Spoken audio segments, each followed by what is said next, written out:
Hey internets, it's Jake from Mini Terrain Domain, and this is the Dawnbringers, Rime of the Frostmaiden, Season 5, Episode 25, and this episode is called Bringers of the Dawn.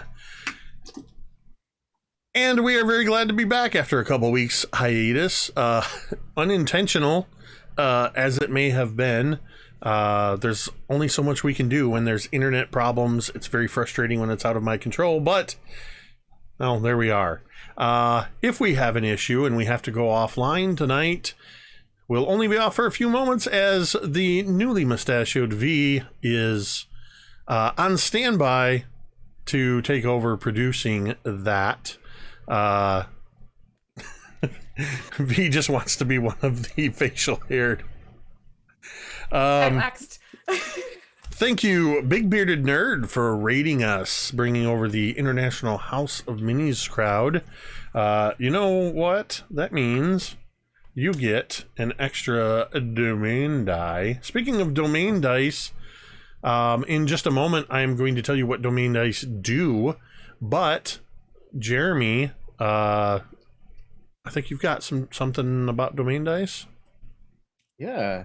So Convergence just wrapped up. Last night was the wrap party where we got together and kind of talked about our favorite moments and things like that. And we had 7 domain dice left over from that campaign. Obviously, we're not going to be able to use them. So I asked Jake if I could gift them to my favorite people on the planet. And so, yeah, that should be 7 more, boss.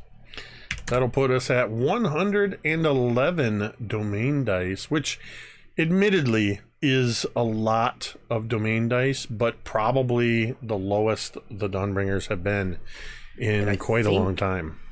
I think Cole subbed as well. You are correct. Cole did. Thank you for catching that. Yeah, I had the wrong screen up, so I didn't see the notification. So if you are new with us and you're wondering what the heck is up with all these domain dice, well, it is quite simply a way that you, the viewer, can have a little bit of an influence on the game. For a $5 donation, a 500-bit cheer, a subscription, gift subs, raids, all that good stuff earns domain dice for the players that they can use to re-roll, they can use to make me re-roll, all the way up to 5 domain dice that can be used for a super critical, which is an automatic double max damage. It does appear, though, we'll pay no mind as long as we can hear you. Ted, it seems you are bouncing back and forth between the ethereal and material plane. But we can, as long as we can hear you, I think we'll be all right. Yeah, I just put a new webcam, so this doesn't happen next time. I apologize. You told us like 3 minutes ago that you need to buy a webcam, and in that time frame, you just went ahead and bought one. I love it. Yep, order placed. So we may not get to see as much of Ted tonight, but we'll be able to hear him. Let's see. As usual, I want to draw your attention down to the lower left-hand corner where you'll see the logos for Jasper's Game Day and Initiative Coffee Company. Simply by typing !Jasper or !Coffee in the chat, you will see that there is, maybe it's Jasper's. I always get it wrong, Jeremy. I think I tell you different each week that it's Jasper or Jasper. It just helps if you actually spell it right. That's on me. I put Japser. Yeah, that'll do it. But yeah, you can donate through those links, or you can get yourself some coffee at the coffee link, some Metadare roast coffee, and $3 of your purchase will go to benefit Jasper's Game Day. You can also scroll down below the stream and click on the button there. Crucian Gal coming in with that awesome 5 gift subs for our Thursday night crew. Thank you so much, Crucian Gal. Greatly appreciate that. That's going to bump you guys up another 5 domain dice. Put you up to 117. I'm a little scattered. It's been a weird week, and I don't remember what announcements I normally do. So I am going to announce a couple of appearances actually real quick. Tomorrow night, myself, all of Mini Terrain Domain, myself, Jordan, and Dwight will be guesting on the Slady's Twitch channel at around 8 p.m. Eastern, as we are playing in a charity stream run by, the game is going to be run by April Raygun. And the charity, they're running games all weekend to benefit raising money for I think I think the charity's called Stop Asian Hate. I don't have it up in front of me right now, but it's for the anti-Asian hate charities. So please do come with us and see. It's going to be a fun game. I'm playing an Owl Bear Cockwer Ranger. And then 1 week after that, I will be over on D&D Jordan Lee's channel. I will be running a game on Friday night, and then that Sunday I will be playing in a game. And Jordan's going to be running and have people running games all weekend long for their charity, which I do not recall, but you can follow Jordan on Twitter and get all that good information as well. So I think, I know what the other one is. I forgot to mention our sponsor, Talon and Claw. Talon and Claw is the other logo down there. See, I knew I was forgetting something. You can, Jeremy's already punched in !MTD Claw. You can check out the Talon and Claw store there. Check out what kind of wonderful dice accessories and game accessories they have there. And you will be able to use code MTDClaw at checkout and get 10% off of your order. V, that looks really weird because in the Zoom window on my screen, you're above Ted.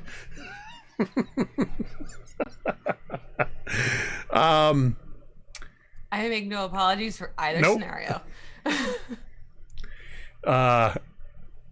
The last thing that I'm going to mention before we go ahead and play some Dungeons and Dragons here is we mention it all the time, but it is super important for you to know that you matter. Your presence makes a difference.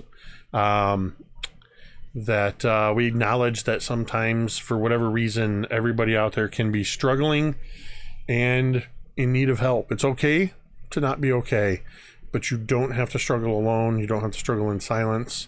You can come here to our Twitch channel any time of day or night, whether or not we are streaming, and you can type !help in the chat, as Jeremy has just done. And that will bring up a link to findahelpline.com. And there you can find a plethora of mental health organizations by simply putting in your location. Tell them where in the world you are in a simple dialogue box. And they will bring up resources. They don't ask you what you got wrong with you. They just want to know where you are. And boom, here's all the mental health services. And you can find the one that's right for you.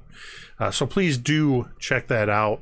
And even if you're doing okay, everybody should check that out, be familiar with it, and bookmark that website. So if you know somebody who's struggling, maybe just shoot them that line, that URL. So I do want to acknowledge that obviously Katie is not with us tonight. Goblin Katie is a little under the weather and was not going to be able to join us. So we are sending well wishes your way, Goblin Katie, and hope you feel better. So without further ado, I believe it's time to play some Dungeons and Dragons. The Dawnbringers have found themselves for a few weeks now trudging around the snowy tundras of Icewind Dale, trying to find the other half of their ship, the Evangeline, the missing crew, the missing first mate, Victor, the Spectator, who they have been able to through the spell Dream be able to reach out and communicate with. To what consequence? Well, we don't know yet. But nonetheless, they know that he is out there somewhere. In the meantime, they have uncovered that their old friend Vi, the druid, has been up to no good here in the north, has become fully corrupted by the Chardolin crystals, the remnants of Krishinabam, the crystal shard that was here so long ago, causing problems. Once again, causing problems. they fought with a bit at her fortress in the mountains, in a repurposed Durgar fortress called Sunblight, which Vi had somehow magically made fly, and they took Vi's floating castle across the tundra as they fought with her, eventually coming to a truce, realizing that the Frostmaiden herself was coming to deal with them. The entire party went to the top of the moving castle and were in pitched battle with the Frostmaiden, destroying her first form and destroying her second form, leaving only the form of the ice crystal that immediately created a blizzard around itself. In the meantime, Talmud and Drown grabbed their number one play out of the playbook, and the Frostmaiden's giant white rock that she was flying around on to cast her spells and keep the everlasting rhyme going. As it was flying away, they leapt off the castle that was 1,000 feet in the air and landed on the back of the rock and destroyed it, sending it plummeting down to the earth below before teleporting back to the surface of the castle. Meanwhile, Vi, seeing that the Frostmaiden in her new form was floating away into the sky, transformed herself into a giant eagle, dove into the blizzard cloud that is beginning to fly away, as they can see and hear this cloud, and they can hear the sounds of fighting within. That is where we are going to pick up. I should also mention that their friend from all the way back at the very beginning in Oakhurst, the human companion Baron, who by his own tales had spent 8 years in the Feywild before being brought back to the current realm with very little time having passed, was dragged off at the top of the castle by the rock, and when they caught sight of the rock again, Baron was nowhere to be seen. And so we are going to pick up where we left off in the initiative order. Now, the one thing I didn't mark was I don't remember whose turn it was. It may have actually been... Actually, I do believe it was Vi that had taken the last action, as she had transformed into the giant eagle, flying away to follow the Frostmaiden in that form. So you're still on the castle. Oh, I did kind of bury the lead on this whole thing, that as they were flying away, Cantriel noticed something out of the corner of her eye, and glancing off to the east, saw a sight that the Dawnbringers themselves have not seen for untold weeks and months, but the land of Icewind Dale has not seen for over 2 years, as the first rays of brilliant orange and reds of the rising sun can be seen at the eastern horizon. And that is where we are going to pick up in the initiative order. For everyone's who has ranged abilities to know, the cloud, presumably with Vi in her eagle form, and the Frostmaiden in the midst of it, are about 80 miles. Nope, not miles. They're 80 miles away. Combat over. About 80 feet away from the edge of the tower. And Thorgarn, it would actually be your turn. We are at the top of the initiative order. Well, unless something has transpired since last session, Cantriel had cast Fly on Thorgarn. So That's correct, yeah. Flying in midair and out, probably, above the castle and whatnot. So I'm going to fly and see if I can get a better vantage point.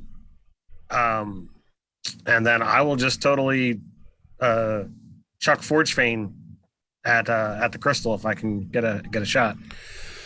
So it's hard for you to see where the crystal is exactly, but you all know that this blizzard cloud formed around it, and that's what you primarily see.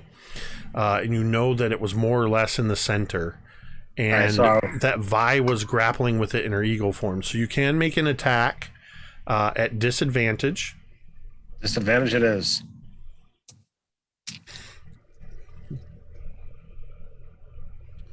Well, that sucks because the better rolls. But the other one's a 13, so that's a 25 to hit. That is going to be a hit.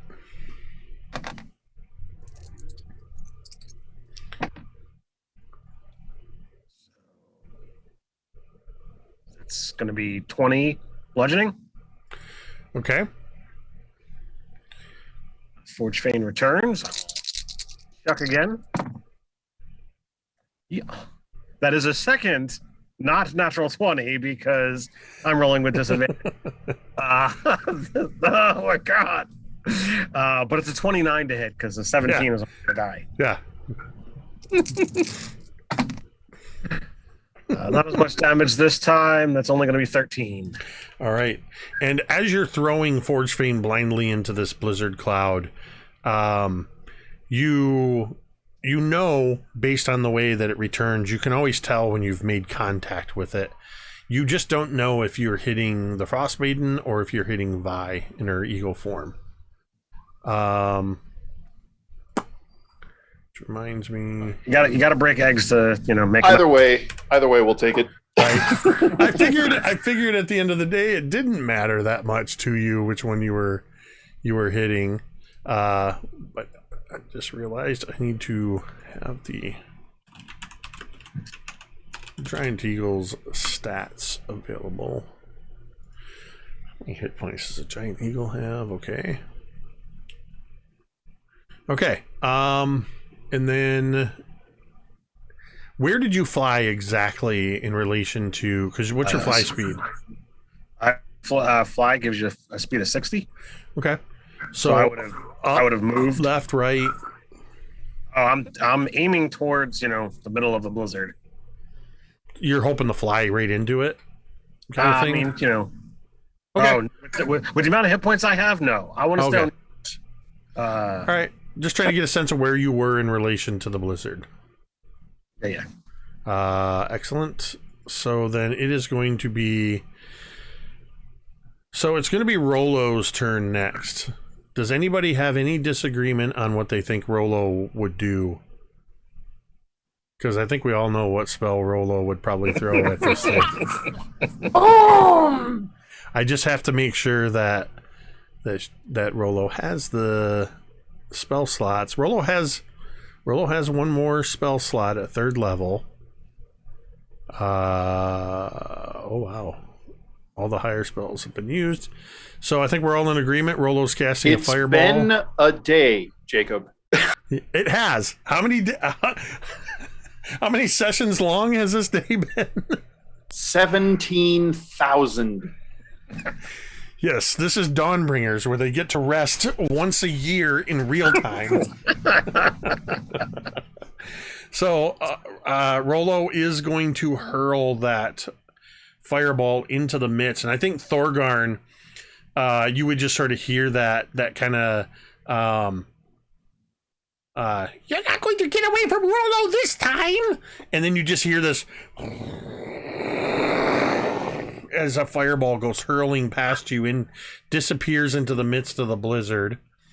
So I'm going to need let's see, I'll use that one and that one. So Vi will be the orange die. So Vi is going to get a 21 dex save. And oh my gosh, I wish I had domain dice for myself. The Frostmaiden rolled a natural 1 on their dex save, which makes sense given their current form, I guess. Let's just see. Yeah, that's a total of 2 on the dex save. So, who would like to roll 8d6 for me? Roll up that fire damage. I got him. I don't have that many d6 prepped, so no. Oh, yes. Yes. All right. Have 10, Muse die, right? 20. Yep. 10, 20, 26, 32. All right. So, let's see. Whoa, that's wrong. I bumped an extra button and almost did 321 damage. That's okay. Right. Oh, well. So let's see. Bank error in our favor. So 32 becomes 16. And then some of that carries over if Oh, they destroy the form. And I would say, because it's a fireball within the midst of this blizzard, for a moment you all see as this thing just in the middle of this blizzard, you see the silhouette of Vi in the giant eagle form, and you see that her talons are gripping hold of this crystal. And you see that as the flames engulf them, for a moment, you see them flying past the eagle, and just before the light of the fire disappears, you see the human silhouette of Vi desperately grasping at this crystal that is the Frostmaiden. Oh my gosh. She rolls a 6 dexterity save. A have a nice 5 trip. See you dexterity next save. fall.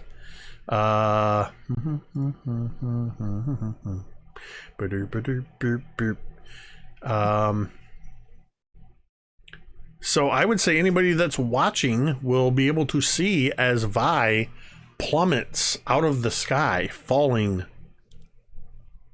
Well, we've already determined by the rules that she falls 500 feet. So she falls halfway to the ground. Not good for Vi. Yeah, she'll be all right. So that then takes us to Talmud. Can Talmud see what happened to the shard or crystal or what have you that the Frostmaiden kind of is inhabiting? You could see in that that burst of fire, you could see the crystal in the middle of the blizzard. And it seemed like it was still there. You saw the silhouette of Vi reaching for it and missing as she fell, no longer in her form. But the shard, The crystal seems to still be there. Oh, And it's flying. okay. It was not destroyed. God, Oh, you know 80 what? feet away is Oh, okay, I still rolled bad. definitely further than I Forgot can she jump. has resistant. She has advantage on saves against magic, but I only rolled an 8 on the other roll. So what you gonna do, Talmud? I think I've got Diddly and Squat. So he's going to just stand at the edge of the castle, just frothing at the mouth, raging and angry that there's not anything that he can currently do. I guess take the dodge action. Okay.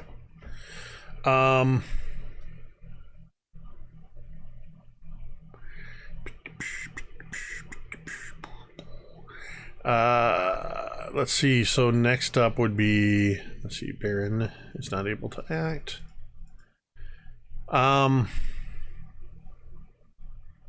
Thorgarn, Yes. you watch as a oh,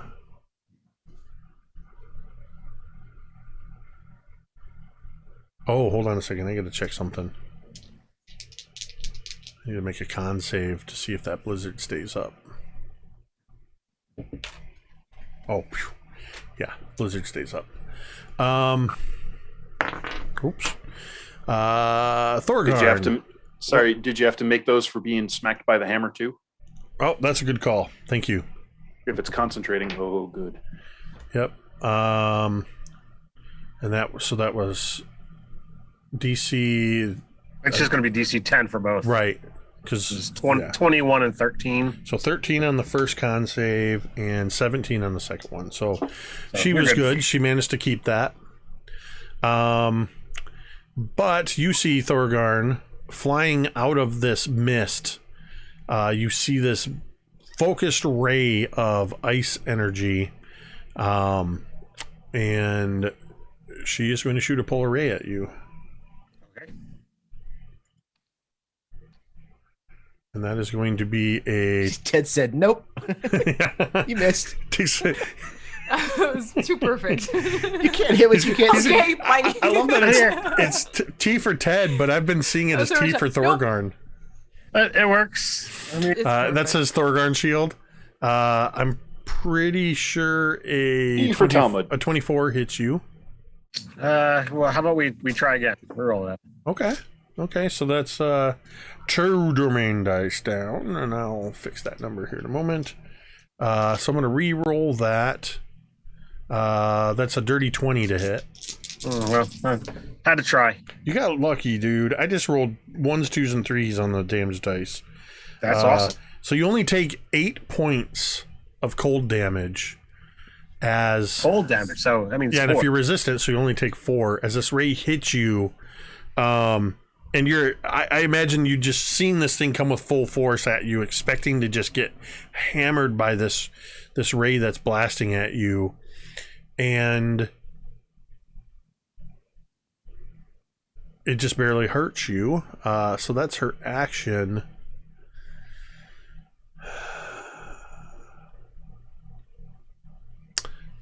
The next thing you see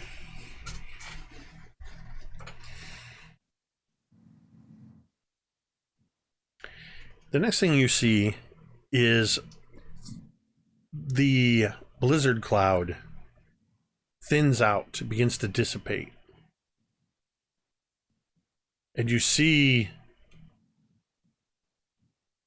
clearly, with extra light of the rising sun refracting off of it, you see Oriel the Frostmaiden in her third form, this sort of diamond-like crystal. And you see this sort of shimmering aura around it as it's flying through the air. And then you just see poof, poof, poof. That shimmering aura just vanishes for a moment. And the crystal plummets 500 feet.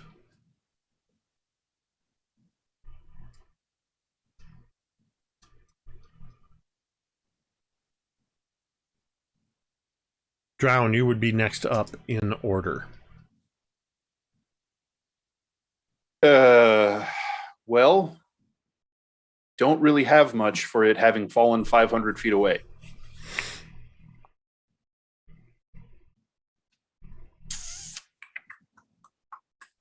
Yeah, I have a big steaming pile of nothing.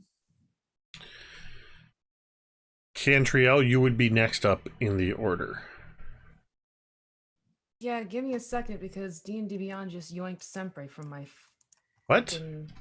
I'm not even Bro. kidding. You should be able to... Yeah, I'm checking inventory. Oops. Say, if nothing else, it should show up in the... No, I'm looking at my character for Saturday. Sorry! You're looking at the wrong character. Wrong tab! Wrong tab! It was like panic attack. Okay, so, all right, she's gonna fire off Sempre Cavatina towards that crystal. I was gonna say, because you have, I think, max range is like 600. So you will be shooting at disadvantage. Yes, disadvantage. But she's also got her locked and loaded as her... Yes, you had marked her as the... Yep, so... And let's just say, if this connects, we're gonna be using some die. I've got 2 of these babies. All right. Oh, I'm not mad at either of those. Does a 24 hit or a 25 hit? Yeah. Okay, so we're gonna make this a super crit, right? We can do that. Sure. Yeah, 5. So Cool. actually, yes, not a problem. I will change this to.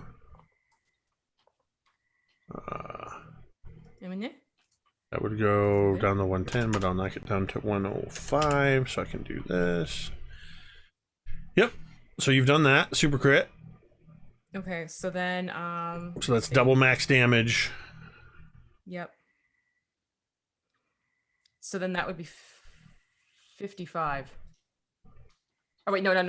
Take it back because you don't add in the 6 again. Take it back. 49. You do add to 6 twice. Do it. So then, yeah. It would Any be 50, any 55. die roll and modifiers. So whatever for a single hit, Oh, whatever so the then, yeah, it's max of everything 55. would be, is That's 55 is the 55. max. No, the total. Because I already have my max figured out and I just added what I got. How can it be 55? It's 32, right? For that first one, plus 11. Well, I'm saying 55 is an odd number. You'd have to hit with 2.5 plus. points Hold on. somewhere, a half a point somewhere to get 55. Yeah, it's giving me 55 for a total. 32 plus 11. I'm using a calculator here. Plus 6 plus 6. 55 is your max for a single hit. I'm Not saying my double. total, like everything all together incorporated. So then you double it because it's a super crit? Is that what you're Well, saying? that's what I'm Wait, so saying. just You doing can't everything you full can't blown? double and get a 5 on the end. So then it would be if you 32 doubled. Is that what we're saying? I don't do the dice rolled separately. No. No, you don't roll any dice. That's what. No, I'm yeah, doing. you don't Sorry. roll any dice. So then, so that's 64. Okay, excellent. There we go. There's why, because Yeah. I was doing how Hey, I do crits. Crucian Gal gave you that last 5 domain dice, and I want to make sure she's getting her money's worth on that super Yes. crit. So that's 64 points. I apologize. As you watch as this arrow just, and you see, because of the rising sun, you actually see this sort of light spray of ice crystals as your arrow strikes true. But you also still see the form of the Frostmaiden still falling away below. A second shot. Sure. That carries through for second one too, I think, with the damage, right? Do. Yep. Okay. So that is going to be a 21 to hit. That is a hit. Cool. Then that's going to be another 64 to hit, or a total, like, And at this point, Cantriel's Another eyes super are almost crit? like, yeah, because why the hell not? At this point, So- her eyes are almost like ice blue flames shooting through her eyes, framed by her usual green orbs. 5, 6. She pees. All right, we just got another gift sub from Buzz Lightyear, so I want to make sure that get that number up there. So you do see another spray as your second arrow hits true, and it's really hard to see whether or not you've destroyed it, but you see refracted now these sort of bright points of light where your arrow struck and chipped off bits of the Frostmaiden. But 500 feet straight down is hard to get a good sight at this thing, whether or not it's destroyed. But I do believe, at least for actions, you are out of things to do. I am, which means I'm going to use a bonus action, and I'm going to use a healing potion. Okay. Girl needs a little bit of boost. For all intents and purposes, we are out of combat. Unless I'm going to pull us out of the combat order. You've lost your ability to see, unless somebody has a magical means to do so, to see into the dim light that is 500 feet below, to see the state of either or both of Vi or the Frostmaiden. You are still on a moving castle that is steadily flying northward. So when Vi fell, nothing changed about the castle's course or anything. Okay. You, because it's been so long since we played, I will remind you all that the as you called them, the Theypo, I believe, they had mentioned that in the upper level of the castle were some mechanisms and the means by which the castle was being flown. It was like, at this point, a few weeks ago, because it was in the session before you took flight, or immediately following. It might have even been Yggdrasil when she was like, "No, we're getting out of here." I know one of them told you. So Thorgarn's intention is to go back to the castle, grab Talmud, and begin flying down, unless somebody says that's not a good idea. Not only do we need to get down there to, see what's going on with the crystal, Vi, and Baron. You are grievously wounded, and we will have no ability to help you or reach you. So what do we do? Our options are exhausted unless someone has some other capability I am unaware of.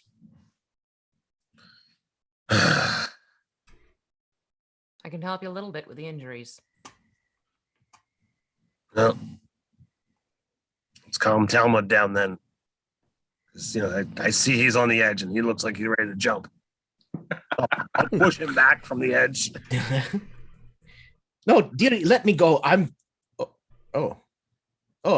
Thorgarn. So what happened? He's gonna kind of look around. Well, first it was a Still flying. thing, and then it looked to be,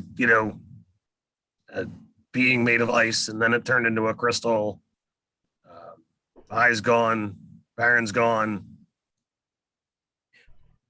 Baron fell. The bird picked it up, took it away, took him away. Well, I'm not very comfortable being this high up. He kind of like looks over the edge and kind of takes a couple of steps back, a little uneasy now all of a sudden. Make me a perception check, Talmud. So, just one quick thing, Jake. It's dawn. It is the very early moments of dawn, but yes, it is in fact dawn. So that means the Helm of Teleportation regains some charges. Yeah, it's the next day at dawn. 1d3 of them. 3. Okay. So the helm is fully recharged. Drown will stop a moment, cant his head to the side, and say, "I rescind my earlier comments. We can get down to the surface." Then let's go. Rollo. Imagine Rollo still flying around somewhere. Rollo would come and land down nearby, looking pretty battered herself. Right. We should tend to our wounds as best we can. Talmud, while you were standing on the edge, you could see with the rising sun, you can't quite see the exact details, but this whole flying castle has been moving northward, mostly. With the rising sun, you can tell you've been moving mostly north with a slight westward motion, and something that might... I'll let you determine how Talmud exactly reacts to this. But before too long, you can tell by the multiple reflections of sunlight that this flying castle is going to be over what appears to be partially open ocean, with large swaths of ice and icebergs in it. Hell no. How bad is Talmud hurt?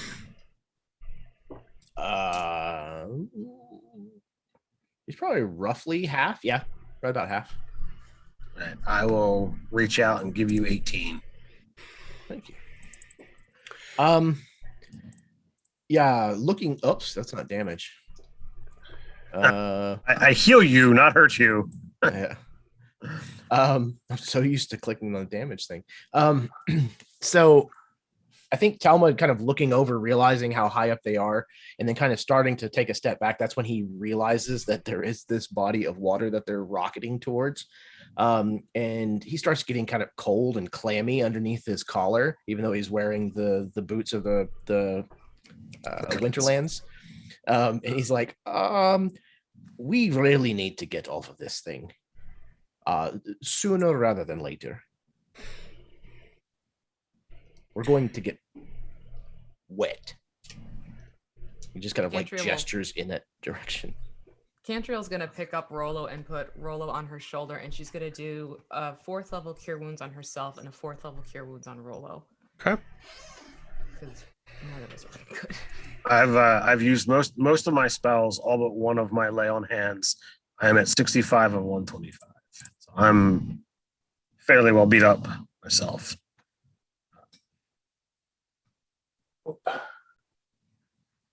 And I do not have potion. What's the healing total for Rollo?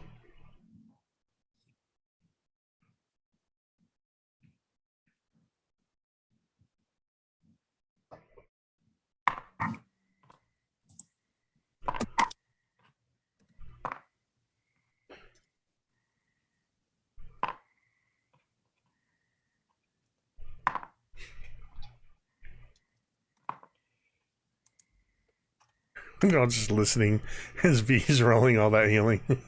Sorry. Okay, Cantriel just got 18.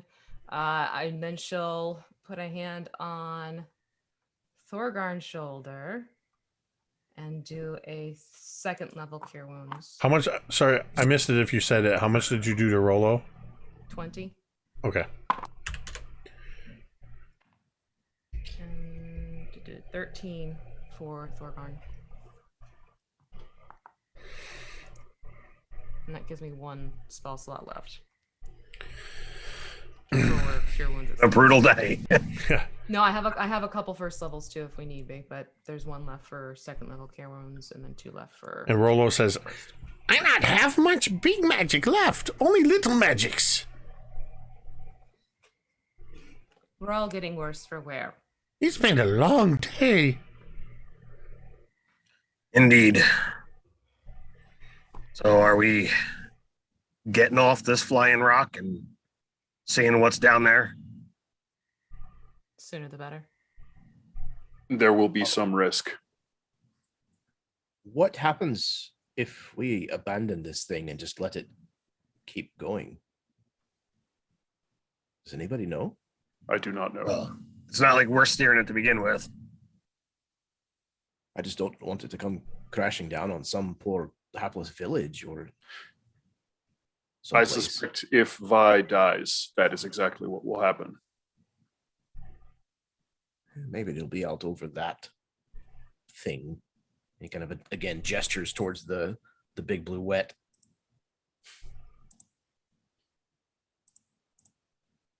Beyond here, the more Okay. we run the risk of getting in there too.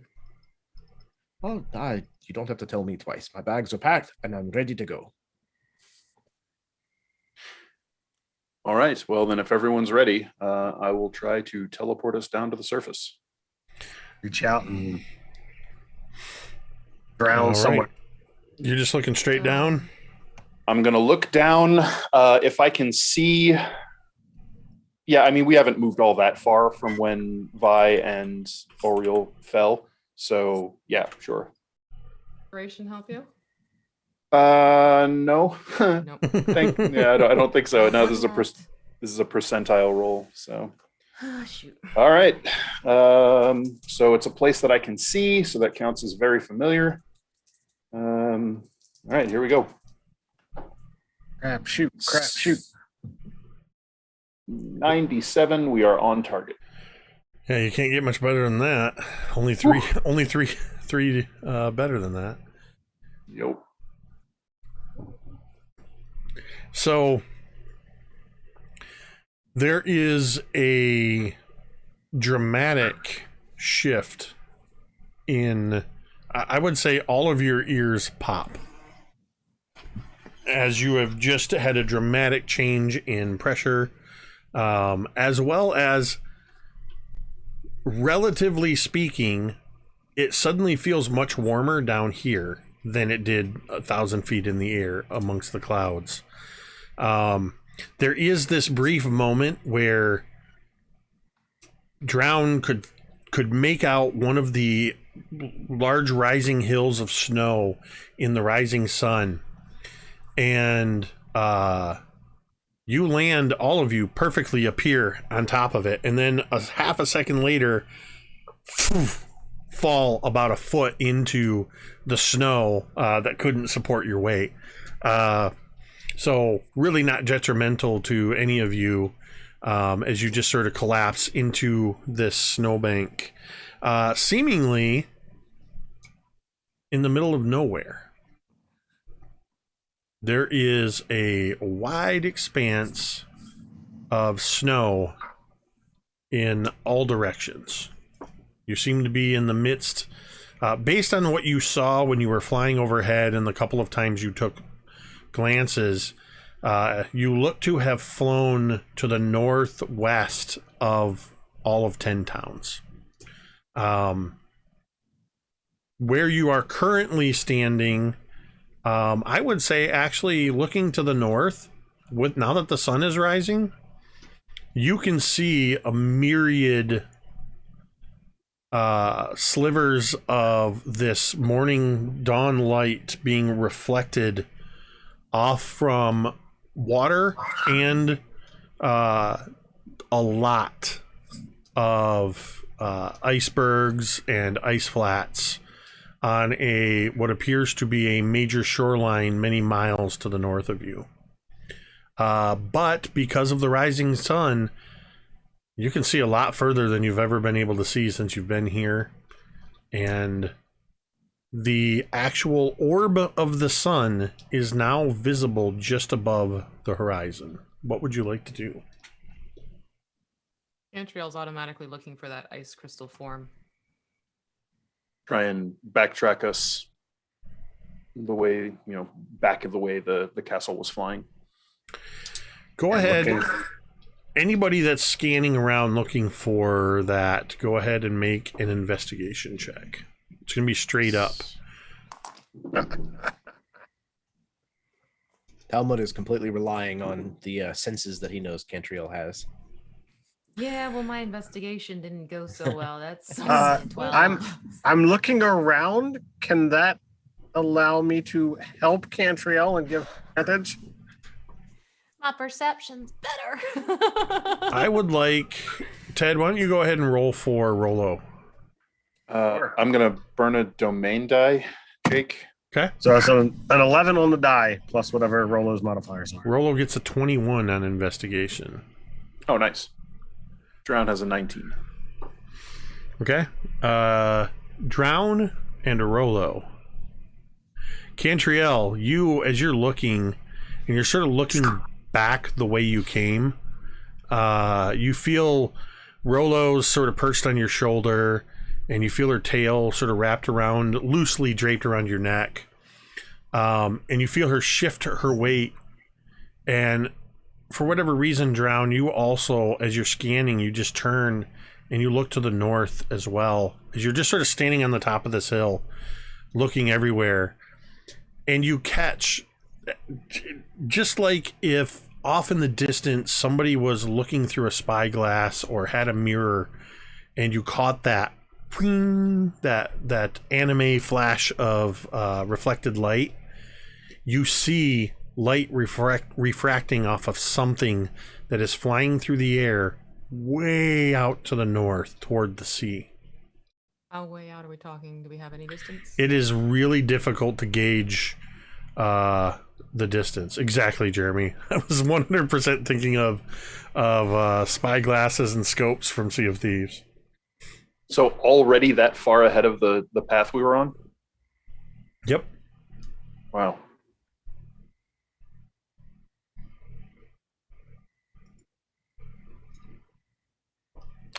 I would say, because you guys took a few minutes talking before you teleported down. And let's see. Because Rolo did get a 21. So let me check this real quick. So that's 30. That's 80. 160.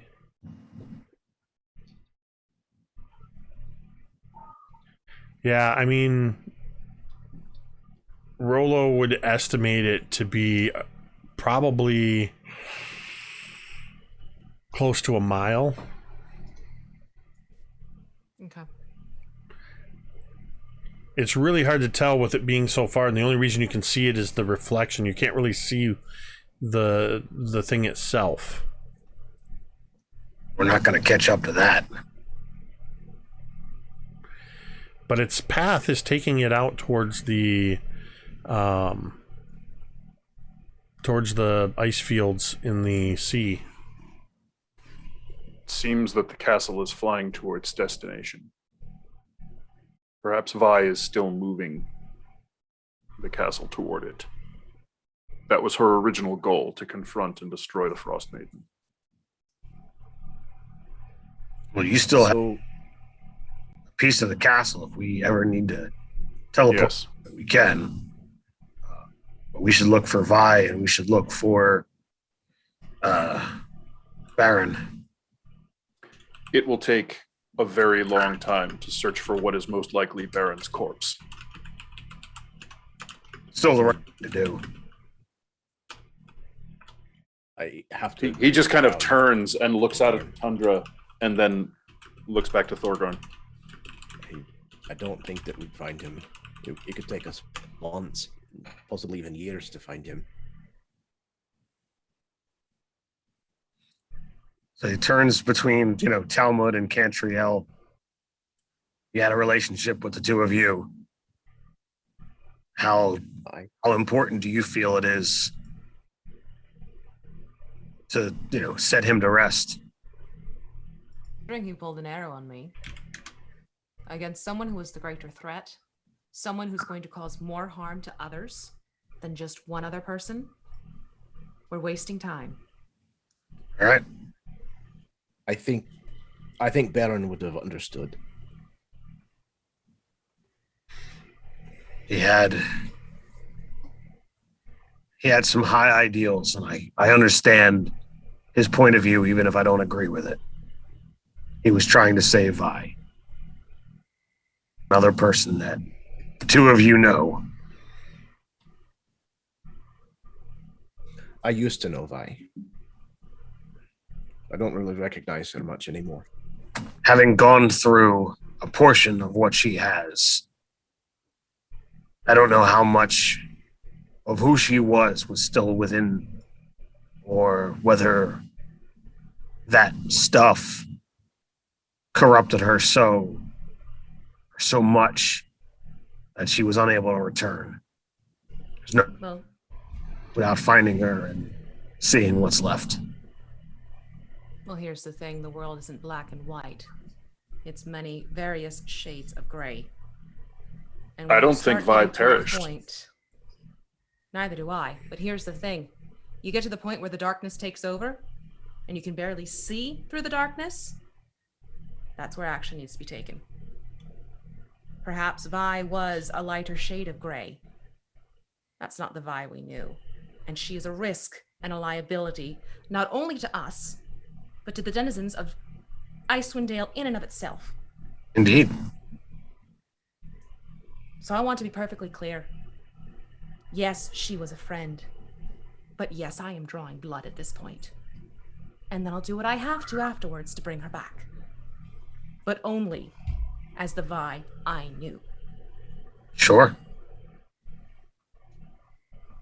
For now, do you think we should return to the Citadel?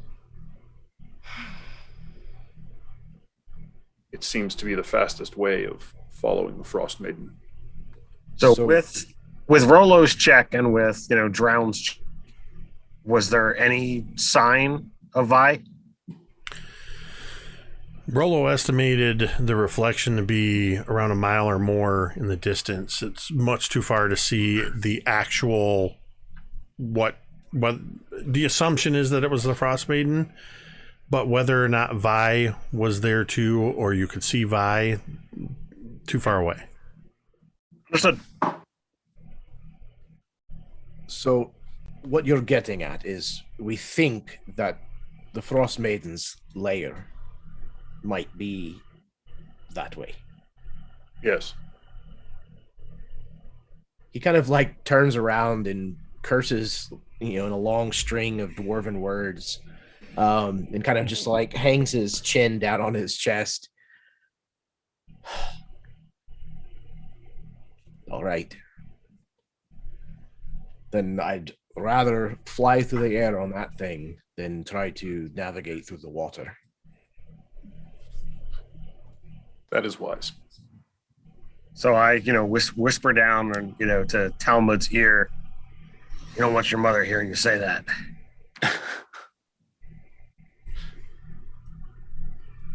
He probably like starts for just a second, like looking around, seeing if she's here, and then realizing that's highly unlikely. All right, so I'll take out the chunk of broken masonry that I pulled off the battlements of the citadel and use a second charge off the helm to bring us back up to the roof.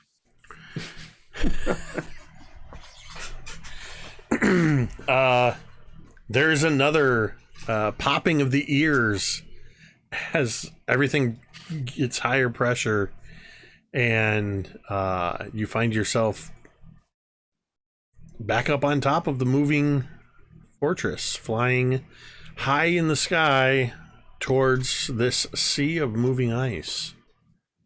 What's your plan? We should take shelter and rest. I'll try. Definitely staying away from the edges, windows, cracks, holes, anything like that.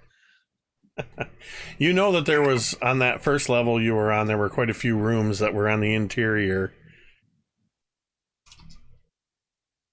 Yep. We'll head in there and hole up. So, yeah, you do have to go back, and those of you that can't fly, which is everybody but Rolo, will have to carefully navigate the vines, traveling down. Now, you do pass, there is an upper level, there's an opening into this upper level. It's one more level down before you get to that level where you were in the bedroom and the map room and the room where Yisrael was dining. That your intent to go to that level with the bedroom? Sure. Okay. Should we at least check out this room that has the controls in it, just so we have some knowledge of what this Controls? is? Yeah, didn't Jake say that there were some kind of controls that were? Yeah, that's what the kobolds told you. Mechanism, yeah, of how this castle was moving. Okay, I don't remember that, but all right. Bridge of the castle, but not the bridge. Right. Bridge, not drawbridge. Yeah. Like Talmud's not going to be able to figure it out, I don't think. But it might be a good idea just to at least look. There might even be like another little terrain model. Maybe. Who knows? Sure. Yeah, that went so well for you last time. All right. The first thing Drown is going to do is take a short rest. Then he will go jack around with whatever you want to jack around with. So, is everybody going to take a short rest then before you go down and look poking around the castle? I'm definitely down for that. Yeah. Okay. Absolutely. So short rest. Let's see. I think Rolo is going to spend a couple hit dice. Ooh. D&D Beyond is telling me that we've done this before. I'm almost out of hit dice.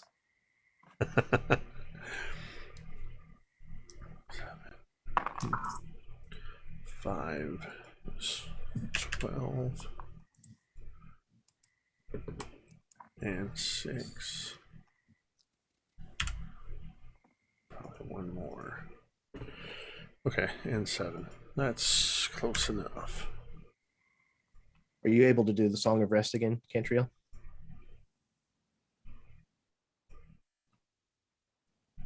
You Muted, V. I am? Or you're very quiet. Oh, Or you yeah. weren't Or you getting were picked up. talking quiet enough the mic wasn't picking Sorry, it I up. was muttering, thinking. No worries. Yeah, anytime we do a short rest. So that Okay. is what is that now? Hold on. It's gotta be at least a give me just D8, I think. Give me just a second to finish my mathing. And back to full thanks to the Song of Rest. Woo! Me too. Well, I only needed a 1. All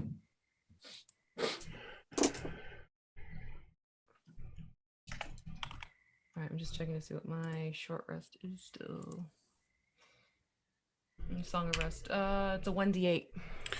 Yep, that exactly brought Rolo up to full again with the hit dice. Awesome. Oh wait,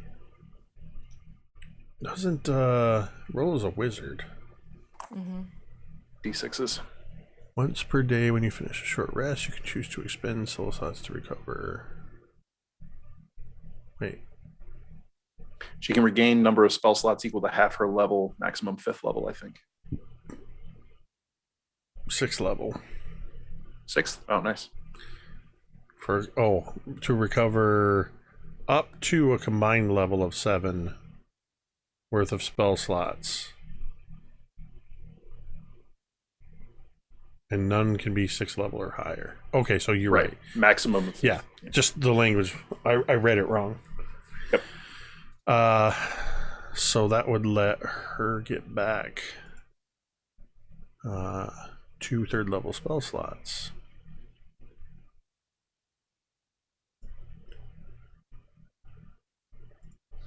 And if she spent 1, she could get back a 1st level. Okay. I rarely play wizards other than Or a 4th and a 3rd. other than our untraditionally arcane campaign. The only wizard I play, actually.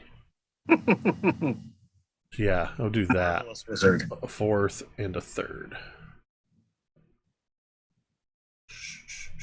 Okay, so you're all taking a short rest. Spend an hour. You're all resistant to cold, so the cold doesn't bother you anyway. You fly along. I don't need to role play this out, but Thorgarn's gonna go just find a corner of whatever room he's in and just kind of lie there. And I am going to attempt to try and see if I can connect to Fig.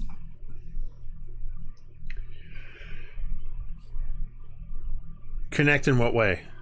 I mean, you've been connected in the sense that you are like linked to Fig and Archimedes. Right.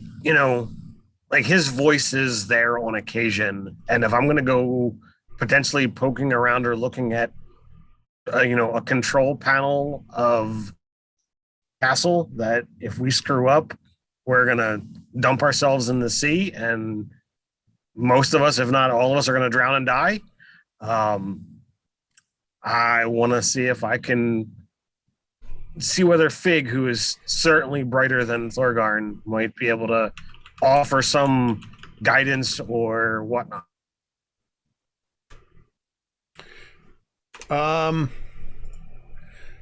Yeah, I would say during this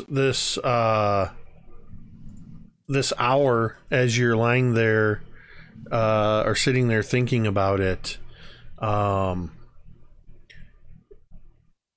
you have to concentrate hard, but you're able to sort of pull Fig towards the forefront of your consciousness. Yes, Thorgarn. So, and I'll basically just go through the short version of Flying Castle. There's controls. Want you to see if can you look through my eyes? Can you do anything more than just telepathically communicate?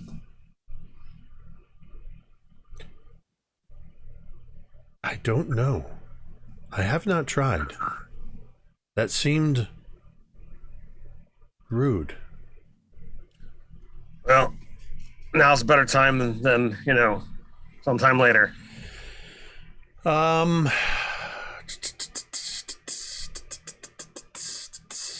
Well, let's see. I'm gonna have to. Thorgarn, I'm gonna have you roll as I bring up a sheet. Go ahead and make a... Go ahead and roll a d20 while I'm figuring out which ability I want this to be. I think this is going to be a wisdom check. Those are never good. Well, you're rolling for Fig. Oh, okay. Well, there's a 14 on the die.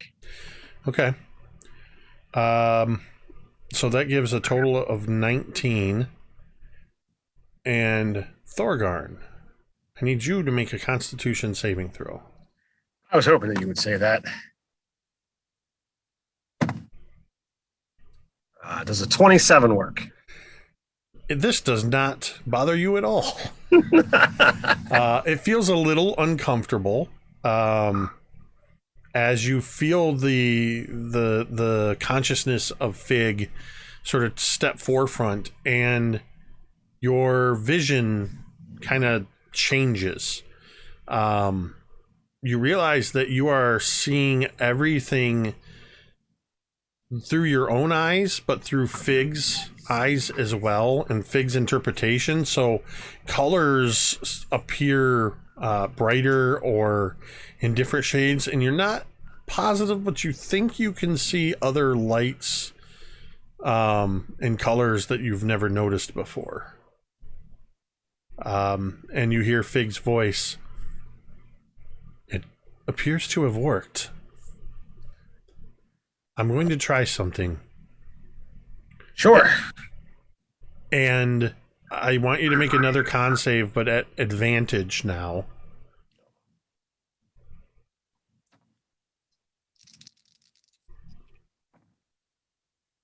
How do you feel about 26? This isn't bothering you at all, as Fig turns your own head. There's a weirdness as your head turns to the side. And then you hear from Fig,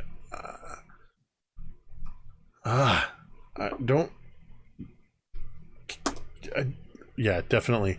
I don't like that. Maybe you better move your own body, and I will just look at what you see. I imagine it's maybe a little uncomfortable. You're used to taking up more space. I don't know. I feel like I am compressed into a much smaller space. So, yeah, just, kind of direct me where you want to go, where I can take you to where the controls are and see what we can do here. So, yeah, this can be after you kind of at the tail end of the rest. So if you guys want to go to that room or go to the upstairs area to get there, you would have to take the one of the elevator shafts. Would probably be the easiest route. They're narrow, but they're all filled with vines. The elevators themselves aren't moving anymore, but you can easily climb up the vines. There's all kinds of wonderful Charlatan footholds. Who all's going upstairs? Everybody? Okay. So you make your way up this elevator shaft, and you see, the first thing you notice is there's a whole bunch of machinery up here. That some of it seems to be connected directly to what's left of the elevator. This appears to be the mechanisms that were previously moving perpetually, sort of keeping the elevators moving up and down along their chains. You can see where the chain was and would continue to have moved, but you can also see where the vines have ripped it apart. There are less vines up here, but there's a place where from the larger shaft, the elevator shaft, or the chute that the Charlatan Dragon went through, several thick vines with many Charlatan nodes coming out of them are rounding the corners of this one hallway in very much like cables. There's like 2 or 3 of them that are together, and they head towards a door that is held open, a set of double doors to the north that is held open by these vines. You can see inside that room. It's about 15 feet away from you. You can see that there is a green glow coming from inside the room.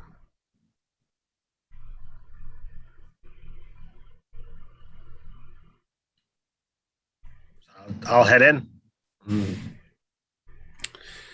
This room is about 15 feet by 15 feet.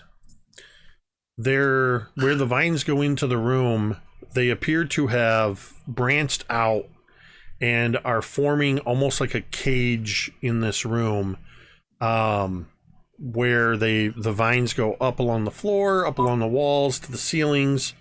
And on the far side of the room, about 10 feet away, all of the ends of the vines come together and hang down from the ceiling, and there is about an 8-foot diameter glowing green orb that is hanging there.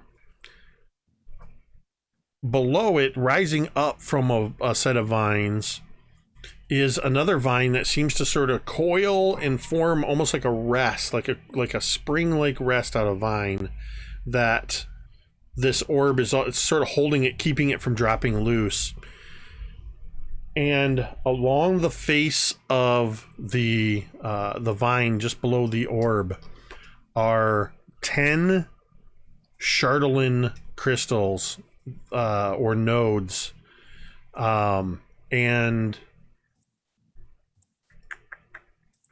a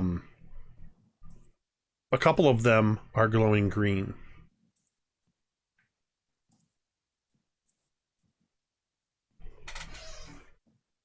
What would you like to do? So I'll, point my head in the direction to be able to see, as much or all of the stuff, and I'll call out the fig. What do you think? All right, go ahead and make an investigation check for Fig. So roll and add a 10 to that. 24. 24. Move closer so I can see the glowing ones. And I do so. And Fig, you can sense Fig not trying to move your head too much, but kind of glancing back and forth between the crystal, the Chardolin crystals, and the orb. Looking at the vines. The vines give Vi direct magical control over this orb. Does that mean she needs to still be alive for this to happen? Or does it follow direction and remain active until given a new order?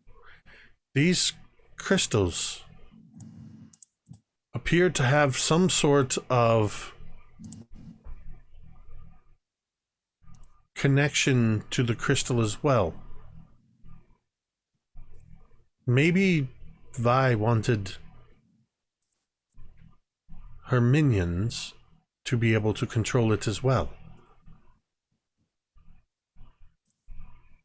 These ones are lit. Maybe these are what is keeping it flying. And you feel your hand twitch as Fig sort of tries to move your hand a little bit. Maybe we should move those.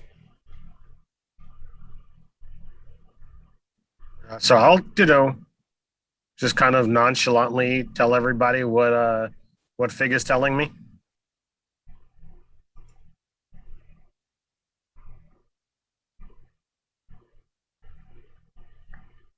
I mean, if its destination has already been set and that's where we need to go, do we want to change it?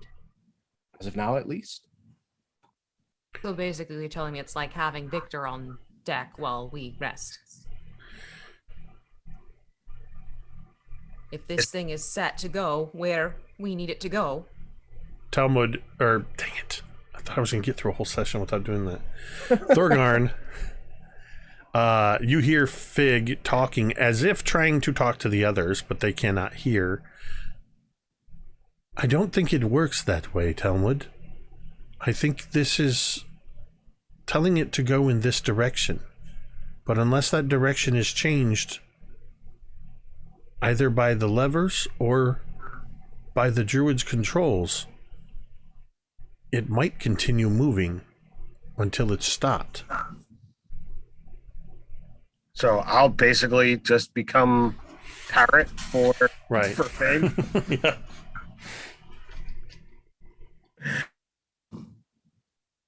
So The only way to know what these levers do, I'm afraid, is to actually pull them.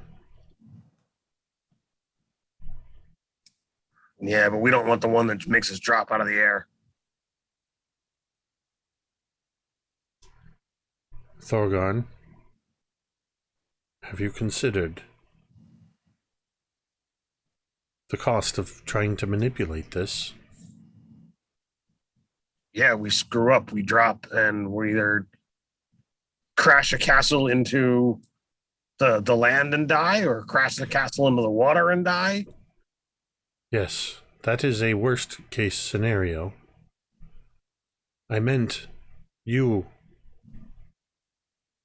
and by extension me, manipulating the Chardolin device. Yeah, that's a good point. He absolutely should not be the one touching them.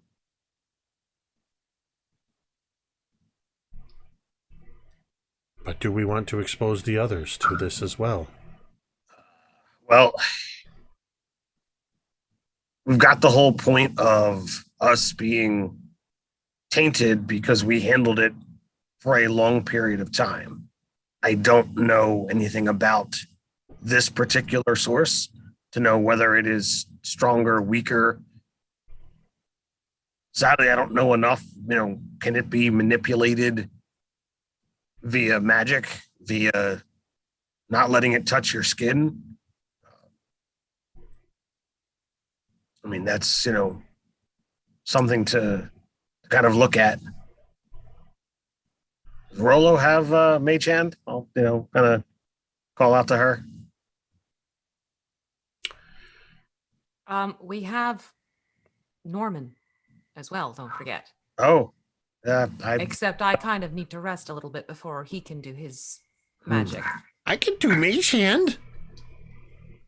Maybe Rolo between has the two Mage of them. Hand. Rolo seems to almost be bouncing up and down on your shoulder a little bit, just a little bit of excitement.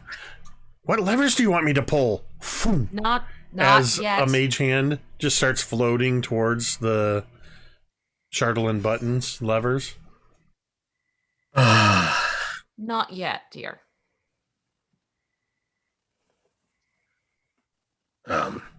So Fig is worried that, if we don't learn how to control this, that we're not going to be able to correctly pilot it where it wants to go. It might just keep on going forever. And if Vi oriented it without remaining here, even if she's still alive, she's still not close enough to control, potentially. Speculation, all that. Okay, small request though. If I could just get some time to meditate over a few things, then once we start playing around with the gizmos, should anything go terribly wrong, I'll at least be able to heal or work on bringing someone back if need be. Is there any way for us to figure out how long we have before we might That's the next question. reach wherever this is going? That's where I was, going to be thinking of next, or the next line of thought. Thinking back on that table that had the model Chardolin on it, did it include this lake? Or was it just the 10 Towns area? It was just the 10 Towns area. Okay. And this is much, much larger than a lake. Yeah, no, we're going to the ocean. Oh, fair. I am just doing a little check, so that would be...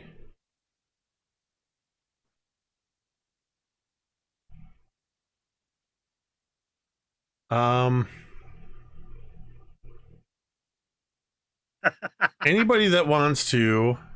Yeah, I'm referencing my digital one. Anybody that wants to, as this subject comes up, go ahead and make me an insight check. Fig would not be able to because Fig was sort of recessed and wouldn't have any knowledge of where you started. I'm going to use a domain die.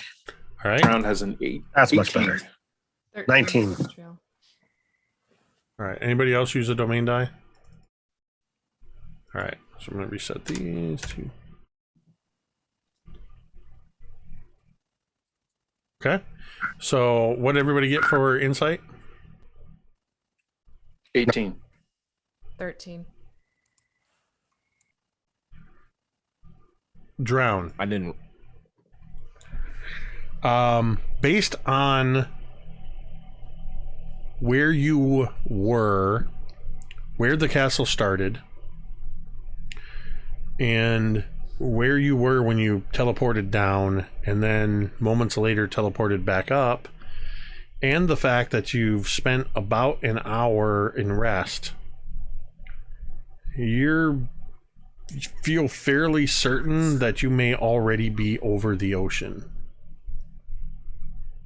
How far away this fortress is, this lair, you don't know. But you know that this castle is flying very quickly, and you're probably already well out over the ocean at this point. All right. And that actually is probably a good place to take a break while you figure out what you want to do next, because Sure. apparently that's the thing we do. I forgot all about taking a break. Apparently people want to refresh their drinks, maybe use the restroom. I don't know. Hey, everybody. Thanks for tuning in so far. Thanks to all the wonderful people who have gifted subs and subbed and everything else. We appreciate you. Please stick around, and we'll be back in about 10 minutes.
let's figure out what you guys are going to do about this flying castle.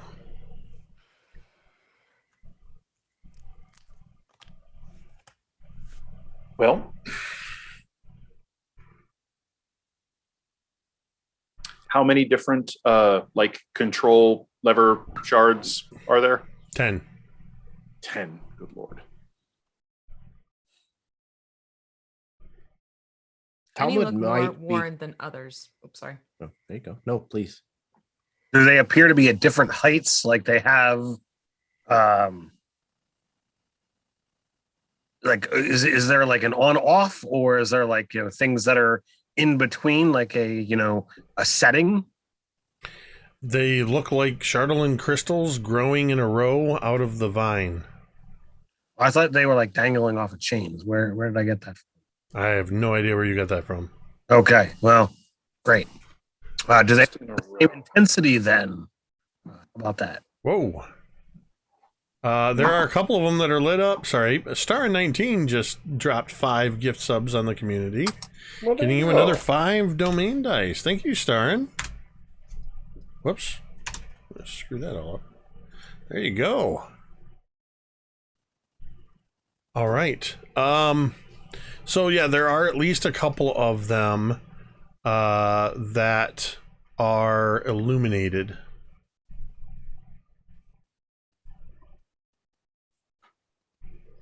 The third one, or sorry, the second one from the left is illuminated. And the sixth one from the left is illuminated.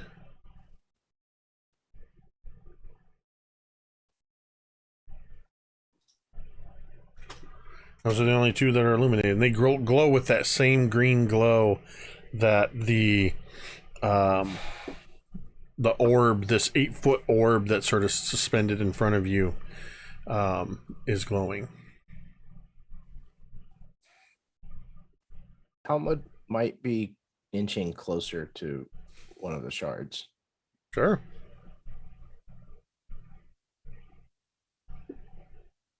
We don't have the ability to see because this is an interior chamber, right?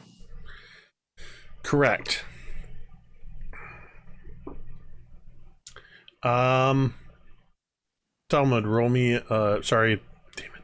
Thorgarn. Roll me a d20 and add nothing to it. All right, I will add nothing to my 14. Okay. Fig says, Thorgarn,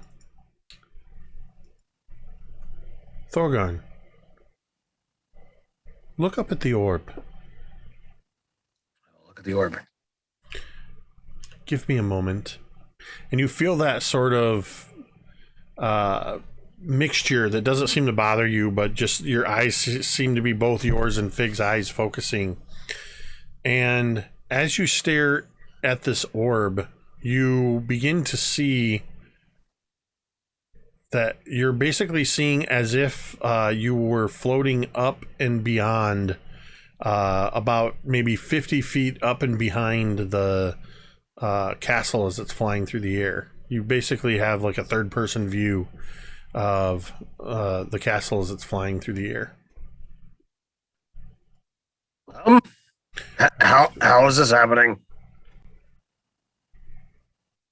As Thorgarn stares up at this, the image resolves depending on where you're standing in relation to it. All of you can see this now. Oh, neat. It might look a little distorted if you're off to one side or something like that, but basically you can see this sort of wide angle view, sort of with a little bit of fisheye in this orb. You have at least a view to the outside in relation to the castle. And confirming Drowned suspicion, you are well out over the sea of moving ice. Talmud kind of shields his eyes from the orb, and he kind of looks towards these crystals that are glowing. Well, it only makes sense that these that are glowing are activated somehow. And since we're going in that direction, maybe there's some kind of combination of cardinal directions.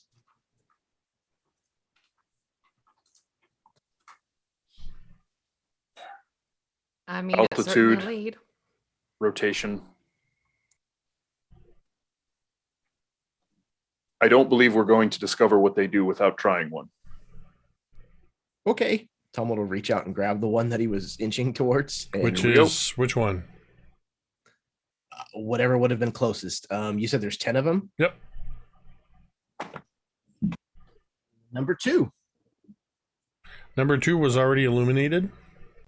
Oh, number 1. So you're gonna grab the illuminated Sure. one? Yeah, I guess so. No.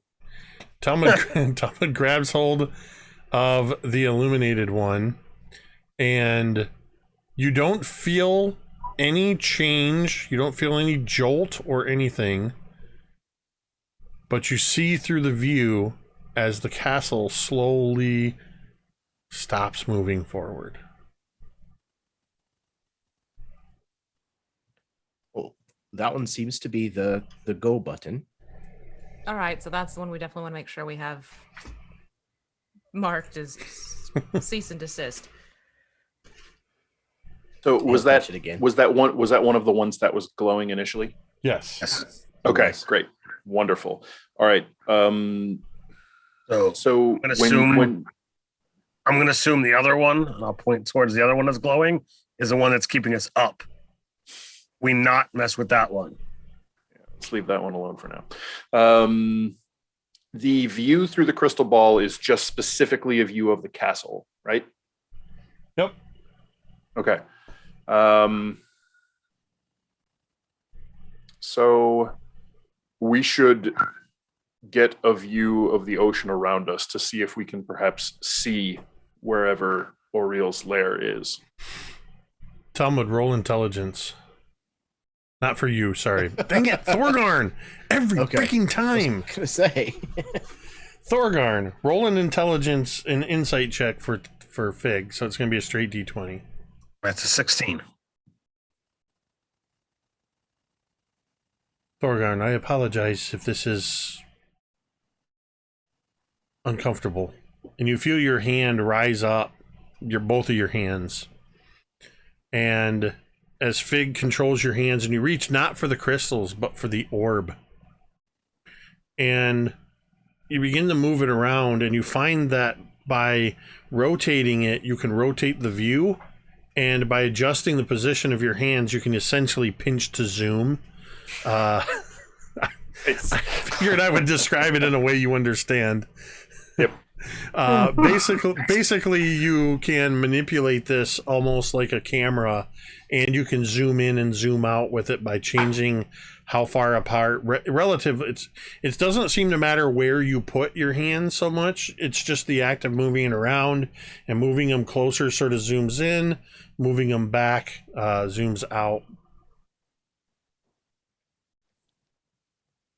The other one that was glowing was the 6th one from the left. Second from the The left. one that I touched was second from left. Yes. Okay. So Basically, if I refer to them from 1 to 10, I'm referring to them from left to right. Okay, awesome.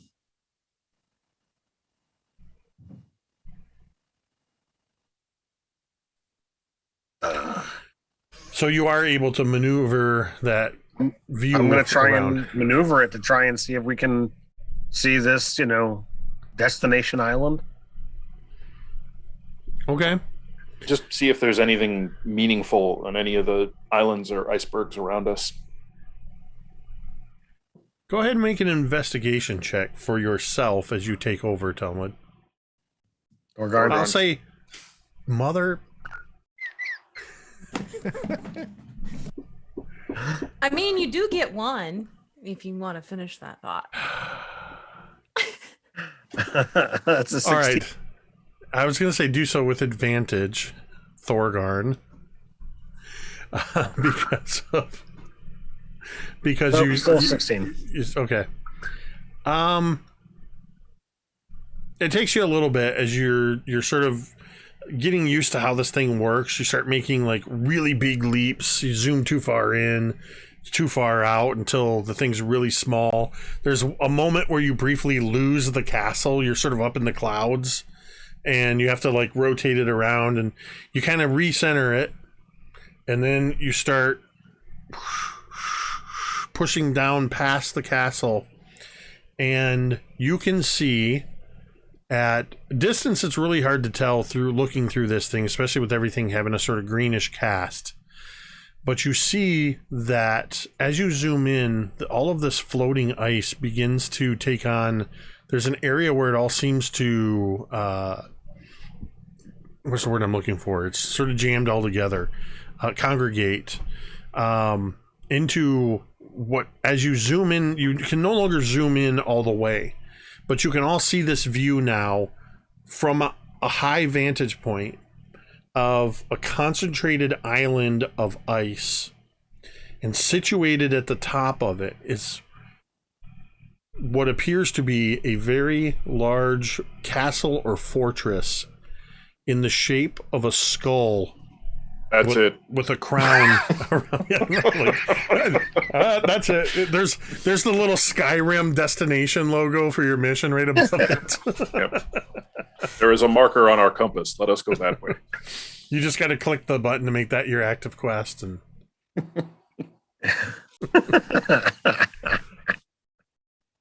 so, yes, you are able to determine what was probably the location, the destination. Well, what are you going to do? Did we fly over it or past it, or did we have to adjust you were course? able to determine that you were still on course, but if you had spent maybe another half hour to an hour, you would have overshot it. Cool. So we don't have enough time to long rest. Yeah, if you guys would have taken a long... Well, you're not moving anymore. Yeah. Oh, that's true. If you had taken a long rest, you guys would have overshot this thing by so much. Yeah, I did not realize we were moving that fast. Woo. Yeah. We found the new world. Woohoo! Can we just fly the castle back to we are no longer playing Rime of the Frostmaiden for some reason. We're playing Dark Sun. We're now in Narnia. Yay! There's a satyr and a single lamppost. Somewhere a lion roars. My mind, when you said single lamppost, I took that the wrong way. What? a married lamppost?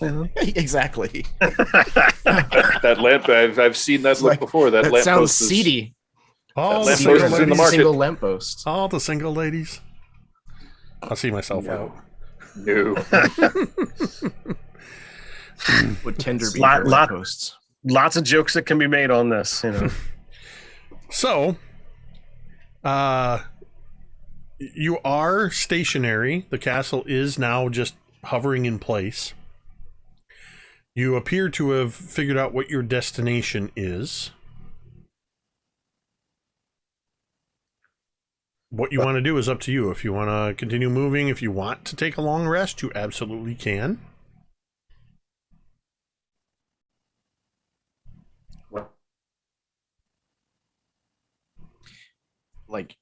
For me, taking a long rest at this point isn't going to do a lot for Talmud, so it's really kind of up to the rest of you, honestly. It'll Well, I do mean- a lot for the other spellcasters. Yeah. Exactly. If we long rest, so does it. Right. That's the thinking. Mm-hmm. Yes, but we'll also be at full capacity, unlike last time. True. We should at least set a watch, because if Vi is still alive and she's expecting this castle to arrive and it doesn't, they may come looking for it. And we're out over nothing. That's better. Yes. Nothing.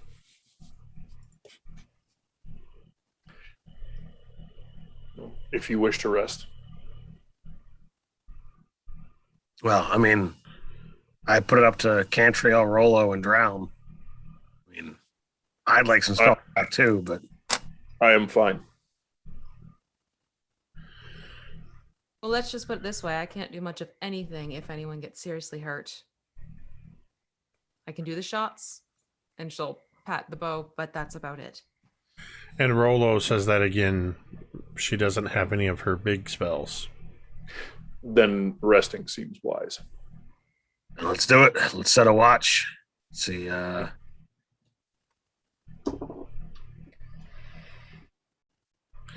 right.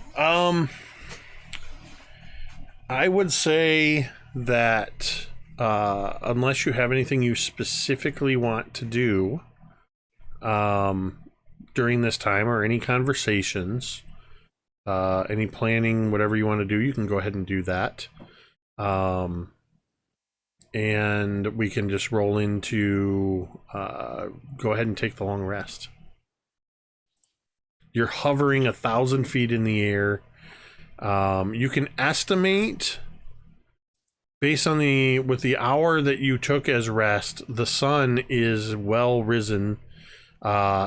Taking a long rest will probably put you at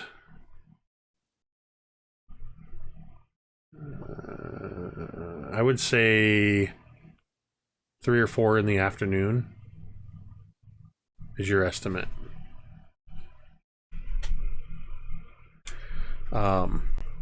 So yeah, you can go ahead and hit that button, and I guess I should probably do that for Rolo as well. So Talmud wants to spend at least some of his time knowing that Vi was kind of living here, looking for if she had any more of those dried vegetables that she once gave him to smoke. He's definitely looking for some of that to put in his pipe. Probably even inspecting some of these vines to see if they might be somehow related. Okay. How much time are you going to spend looking around, knowing you have to spend at least 6 hours of your rest sleeping? I mean, I guess whatever his watch order would be. Okay. So Talmud's not going to watch. Talmud's just going to wander the castle. I mean, I'm watching. Okay. Go ahead and give me an investigation check. Are you guys all long resting in... Where are you long resting? Are you staying in this chamber with the controls? Are you moving down to where that known bed chamber is? Thorgarn's going to go back to the room that he rested in for that first hour. Okay. So back down to wherever that bed chamber was. Talmud, go ahead and make me a investigation check. I mean Talmud this time. So I'm going to go ahead and use a domain die. Okay. I don't know how much it'll improve, but well, the 16 total. Okay. Most of the rooms that you haven't been into, there's only a couple of rooms you haven't actually been into on this level. At the end of the hall on this level, you find a couple of rooms that you hadn't explored or looked into, and you find yourself looking in them, and I'm just going to see which one's which.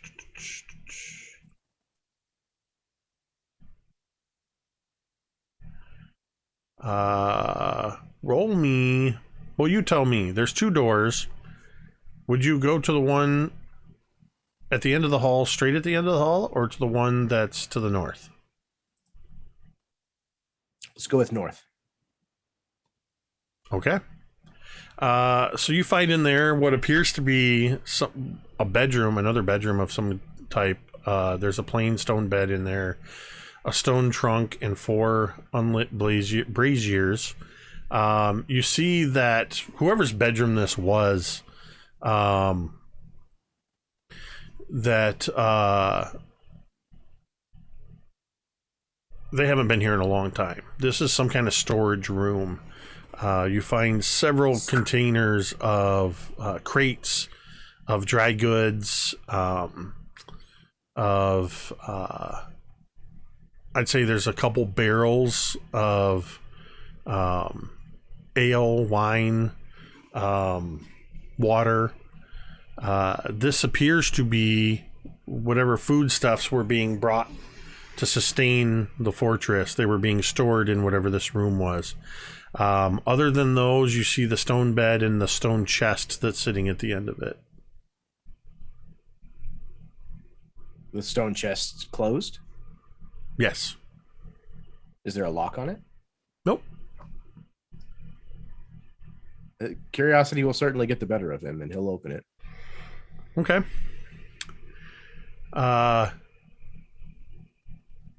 So you walk up to the stone chest and you see no lock of any kind, and it's a pretty simple looking stone chest. You were able to grab a hold of the edges, and as you lift it up, it doesn't make any sound, and it doesn't really lift the way you were expecting. It seems as you start to lift it, you feel your fingers sink into the stone a little bit as you start pushing it upward. And inside the trunk, you see several rows of sharp teeth and a lolling tongue as you have just entered single combat with a mimic. Knew it was going to be a mimic. You bastard. Jeremy, roll initiative. Sorry, everybody. I have advantage on this. Hold on. Could you imagine if Talmud gets taken out all alone by a mimic at the far end of this castle? All right, so let me, where did it go? Let me roll up here. Okay, I got a 17 total. Ooh. I got a 21. Yikes. It stands to reason. What languages do you speak? Common and bad common. Where do I have that? I know it's common, dwarven, and I think goblin. Oh, I have on my old sheet. Hold on. I feel like Talmud knows a few curse words in other languages too. It should be Very on. likely. It should be on the left bottom side of your character sheet. Bottom left on side. on D and Beyond. D&D Beyond. Oh, sure enough. Common, dwarvish, and goblin. Yep. Okay. So surprisingly, as this mimic mouth opens up from you opening it, you don't just hear this roaring, sort of growling sound that you've heard in the past. You hear what sounds like it's speaking as it is going to try to bite you. That's going to be an 18 to hit. That's what I would do if somebody stuck their fingers in my mouth. Yeah, an 18 will definitely hit. So you're going to take 5 piercing and 6 acid damage as it bites you, and you are currently grappled to it. Okay. It's your turn. Okay, so yeah, he's going to instantly kind of try to pull away and realize that he can't, and is going to start to grow very angry that he's found himself in this very embarrassing situation. And the tattoos on his arms and across his face are going to start to glow, and his sweet, dear, maniacal cousin is going to appear, and he's going to start, yeah. Oh, we're going to have a fun time. And he's going to attempt as best he can to wrench his way free. Yeah, I was going to say that mimic is not stuck to Talmud. Talmud isn't stuck to the mimic. That mimic is stuck in there with Talmud. Go ahead and make a athletics check.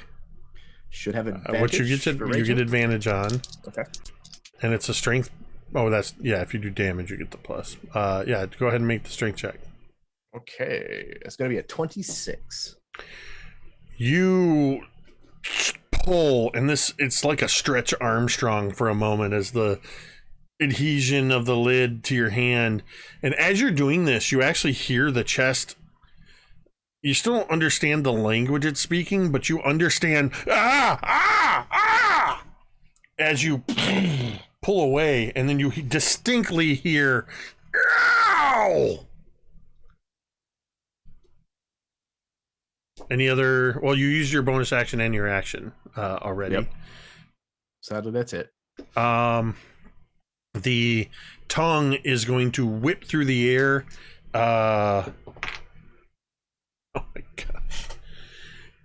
My dice bounced off of my mouse pad, it hit my gut, and dropped like a rock on a 1. Yeah, I think because you just broke free of this thing and you're sort of in this angry stance, this pseudopod tongue just and right near you, because I rolled a 1, it opens itself up to an opportunity attack. Fantastic. All right, so I cannot choose to do reckless on this because it's not on my turn, but I'll go ahead and swing. Well, actually, I don't even have my weapon out currently. No, but pulling a weapon is part of the attack action. Drawing a weapon for the opportunity. Anytime you attack with a weapon. Cool. Then that's going to be a dirty 20 with Geert. I mean, it rolled a 1. You got to clear. You're almost seeing this thing move in slow motion as you hold on a moment. Do whatever you're Cycle doing. Through my weapons. Bring up my radial menu and choose which one. Yeah. Pull out my hammer and get a dirty 20 for some smackdown. Okay. Yeah, definitely a hit. All right.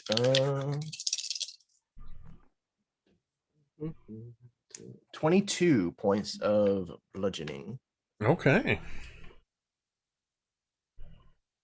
Again, you hear ah!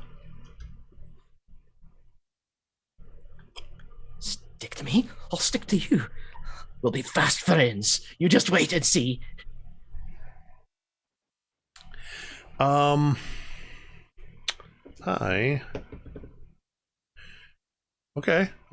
That's plus 1 is 19. That's not to hit.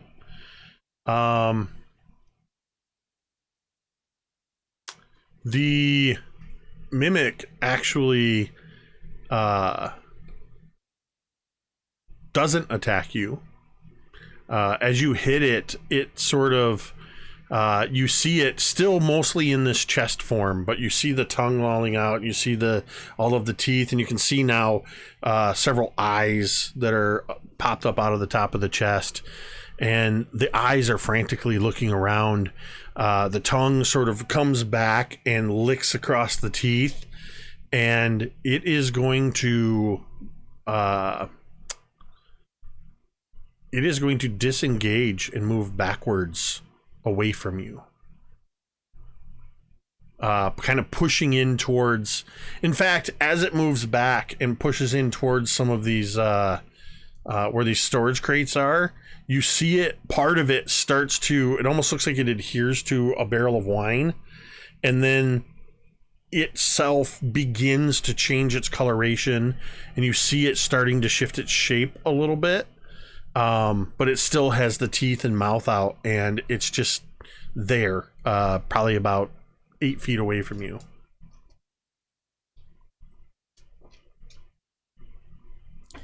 So he'll give chase, bringing his maul to bear and bring it down twice more on top of this thing, recklessly, of course. Okay.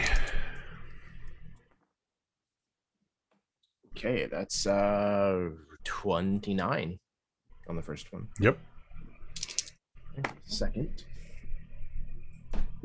Another 29. What's your to hit bonus with character Bro? Plus 13. Yeah, you can't miss.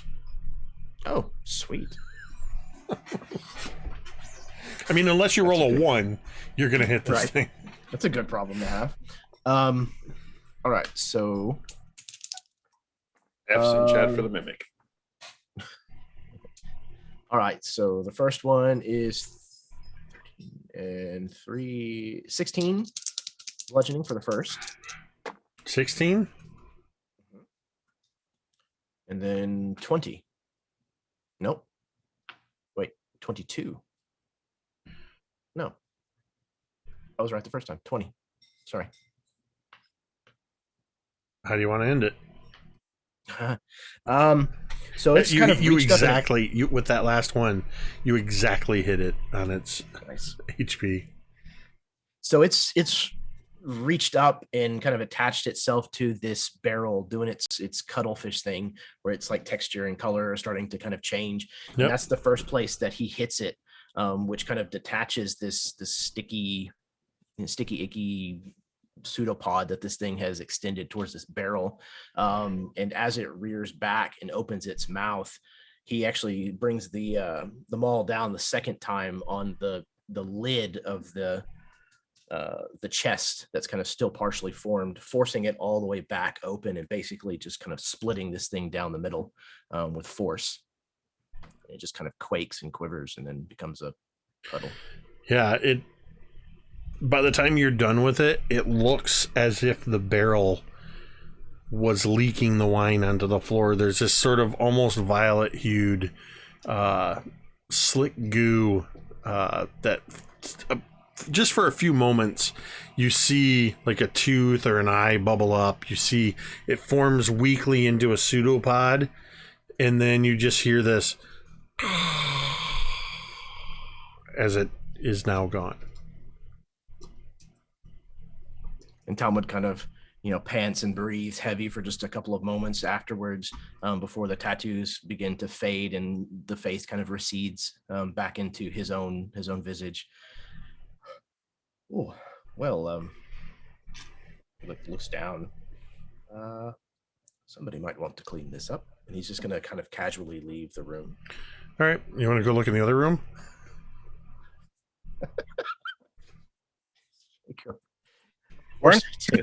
Weren't there two chests in there? No, just the one chest. Oh, There was the bed in the chest. In the bed? Yeah. None I don't of want to the- mess with the bed. I'm afraid it's going to be a mimic too. Don't go near the bed. Stay away from the bed, okay? that whole thing only took you like 10 minutes to go in there, look around, and kill the mimic that was in there. So you have plenty of time if you want to check the other room or go elsewhere in the I do. castle. Okay. This room, also dark. You open up the door and you see that there's a plain stone bed. There is a stone trunk at the foot of the bed. Looks an awful lot like the last one. There's 4 unlit braziers in this room, and you see on the walls of this room that there are the heads of various creatures that you do not recognize. There's a weird, almost a large head that has an almost bird-like appearance to it with a big hooked beak. There's something that looks very insectoid.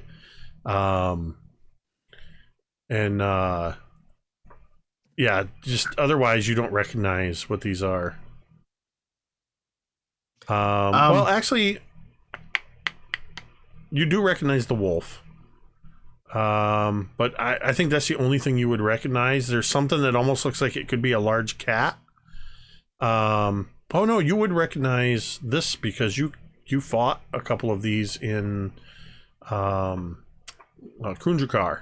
The Grick. One of them is the head of a Grick. I knew you guys weren't going to leave that lit blazer comment alone. That's what they called me in college. Lit blazer. Had nothing to do with the jacket.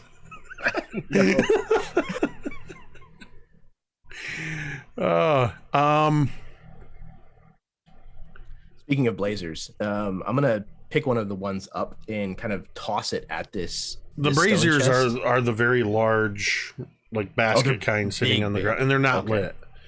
Right.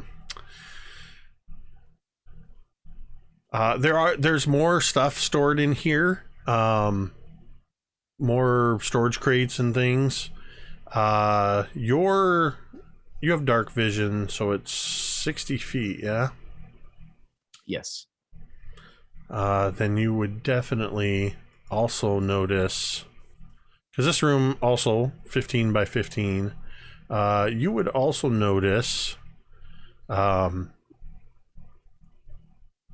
that there is, at first, it's almost like you realize, ooh, maybe if I had vegetables in this room, they went bad. Something stinks.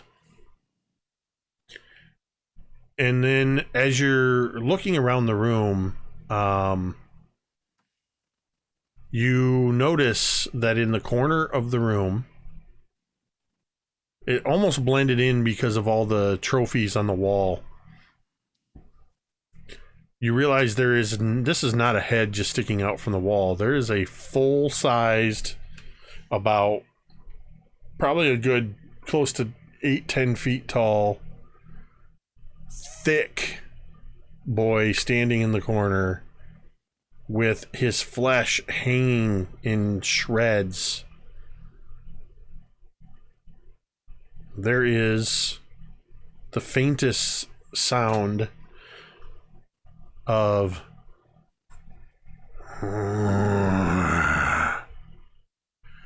as it begins to lumber towards you, picking up its very large morning star next to it, as an ogre zombie is in this room. Like you do. Freaking Jeremy. Talmud's gonna go check every room by himself. Catch me, Frodo. Let's. Yeah, of course. Do you want new initiative, or you just Yep. want to stick with what I had? Oh, new monster. Let's see what we got here. Okay. Yeah, 11. 11. Mhm. 18 minus 2, 16. So Ogre's gonna go first, as he goes, just not even paying attention to some of the storage crates, and he is going to just push through them, coming at you with a 24 to hit with his morning star. That'll definitely hit. Talmud's gonna come back with a black This is eye. It was not my intention to turn this into the Talmud combat special. That's gonna be 8, 11, 15 points of bludgeoning damage. Yeah. And Not raging currently. this thing reeks of death as it's standing in front of you. Yummy. Okay. As he's kind of knocked sideways a bit, he once again his tattoos begin to glow. A visage appears on his face. Cousin once more makes an appearance, and is going to kind of turn his head back around where he's got blood kind of trickling down into his beard. He's just going to have his tongue kind of flick out and lick all of that blood up and kind of laugh.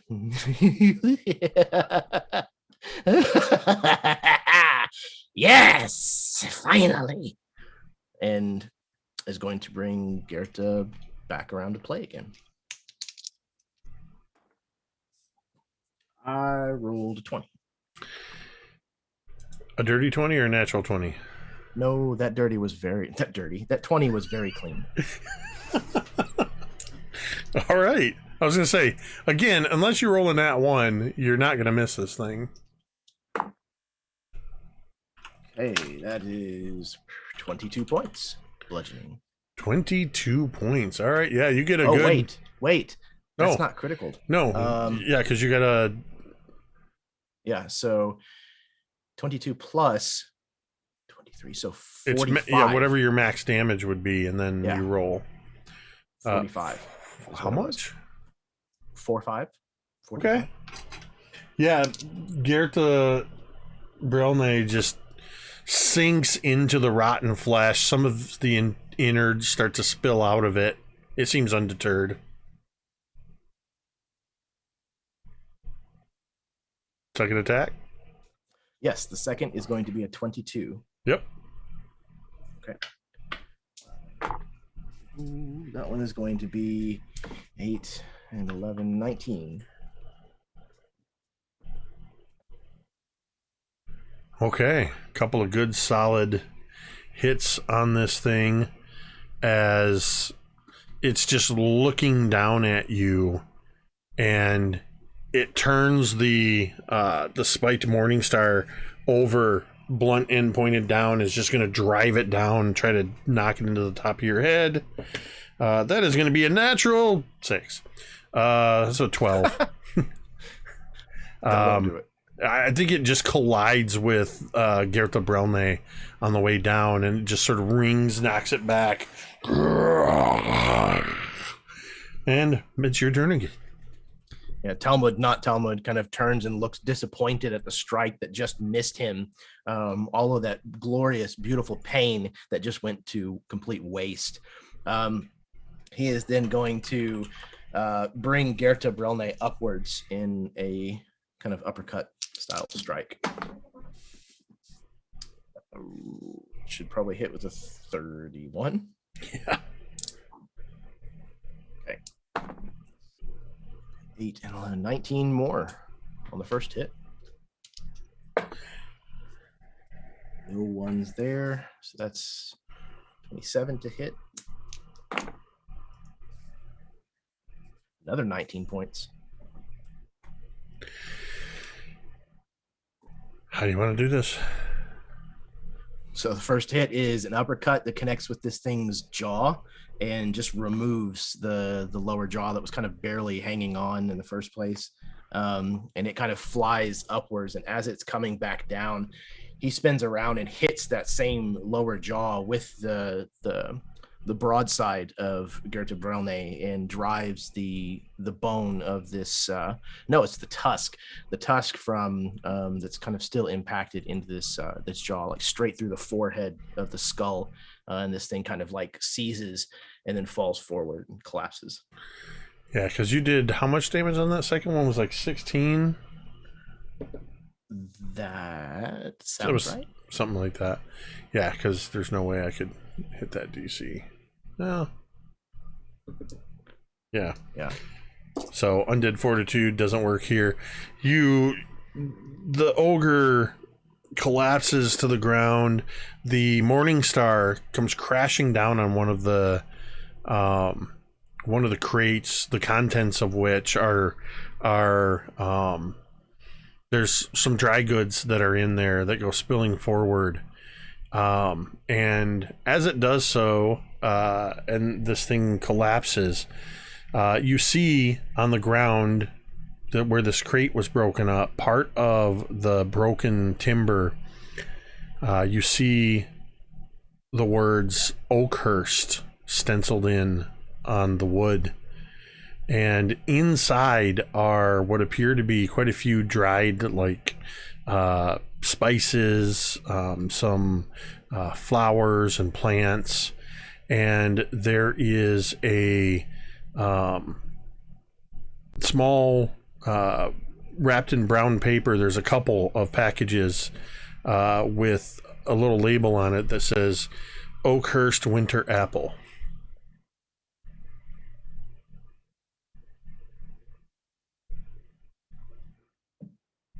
Okay.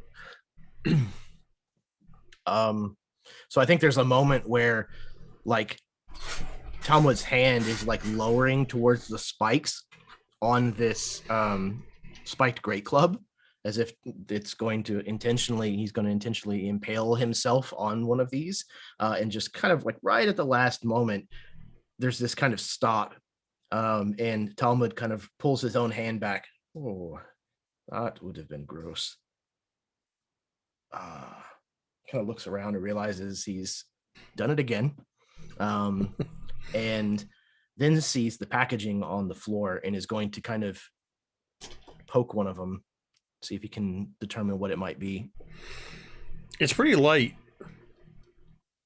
It's not very big either. It's a bundle, probably about like this, wrapped with twine, and it's just got that little label and in a neat handwriting that says Oakhurst Winter Apple.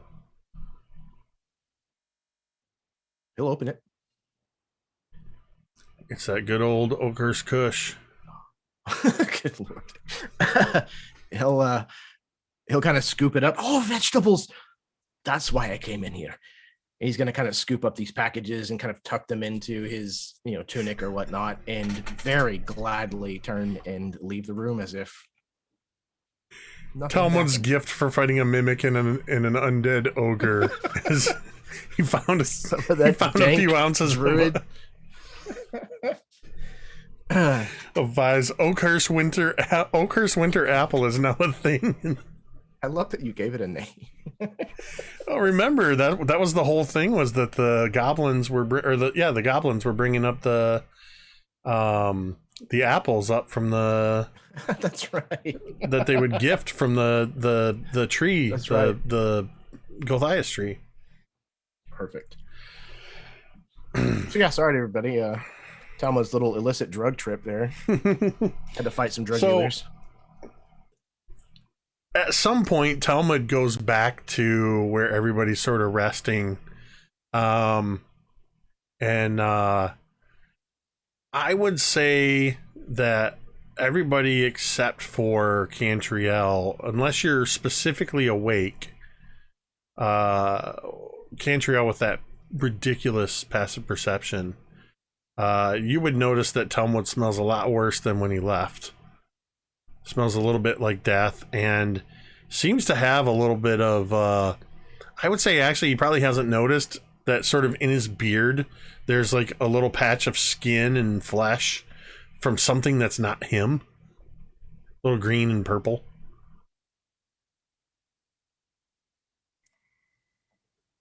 Couple bite You marks. had to get into something, didn't you? What? Huh? You I had was to get just- into something, didn't you? No, I was just wandering around the place, Exactly. making sure it was you were secure. wondering. Sure. You have something here. Maybe even down here. Mm-hmm. It's a piece of ogre.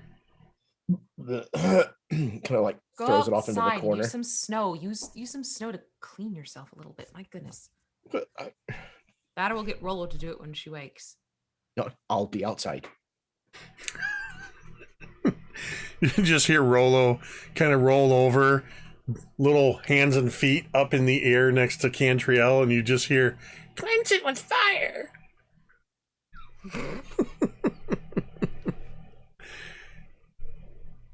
Just double checking. I think, oh yeah, Rollo does have prestidigitation. Rollo also has Firebolt.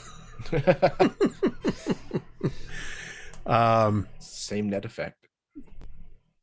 Is there anything anybody else wants to do on this long rest? Anybody else want to go exploring? No, I'm good. Drown will take his 2 hours on watch using the Lochnar to scan around and keep an eye on the surroundings, make sure nobody tries to fly up on us. Go ahead and make an investigation check. 17. Okay. Yeah, you are able to see really well because apparently outside the sun is shining brightly up in the sky. Been a long damn time since we've seen that. Yeah. And now you're seeing it through a green hue, but Through a green filter. yeah. But nonetheless, you're able to scan in and around. Unfortunately, due to your position, you can't really see any kind of super details. You do see enough to know that nothing seems to be basically, coming at you. Or I'm just looking to see if there are Yeah. any big flying monsters coming at us. yeah, if or you keep an anything. eye on That's this fortress, you see nothing coming out of it. watching the perimeter. Yep. That's it. Anybody else? Talmud? Damn it! Thorgarn. So not during watch, but he will make sure that he does his prayers and commune with Erden, thanking him for everything that's gone on, and for guidance in the future. And he's kind of gonna get into some of the tough choices that we've had to make including the more recent choices about, leaving the bodies behind and what have you, and that he's supposed to be on this path, and he believes he's making the right calls, but any guidance is always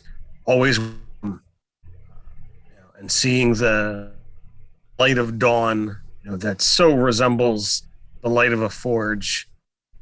He's kind of renewing himself, in that, show that this is the path that we have to walk, or in this case, fly. All right, Cantriel, anything? Not really. It's Okay. basically she'd be resting up in the main control room. All right. So, as you're all having this long rest, recuperating, eventually Talmud, clutching his new acquisition in his pocket firmly to his chest, dozes off as well. Periodically, you're each waking up during this period of time to take your watch. We're going to switch views. We see a speck of darkness up against a blue sky, a vague shape of a chunk of rock with a fortress on it. We're seeing the flying fortress of Sunblight from 1,000 feet below. And then the camera shifts and we see a pair of eyes looking out through an icy arch of a window, staring up at the floating castle. The figure turns and walks away, and the camera shifts in to follow through the window. We see a humanoid figure walking across an icy hall. A long cape made of vines and leaves draping off of their shoulders. Chardolin crystals infused within it. However, these crystals aren't Chardolin. They appear to be pure ice. The figure hunches over a little bit as it walks up some steps towards an icy throne. And then it turns as it takes a seat on this throne.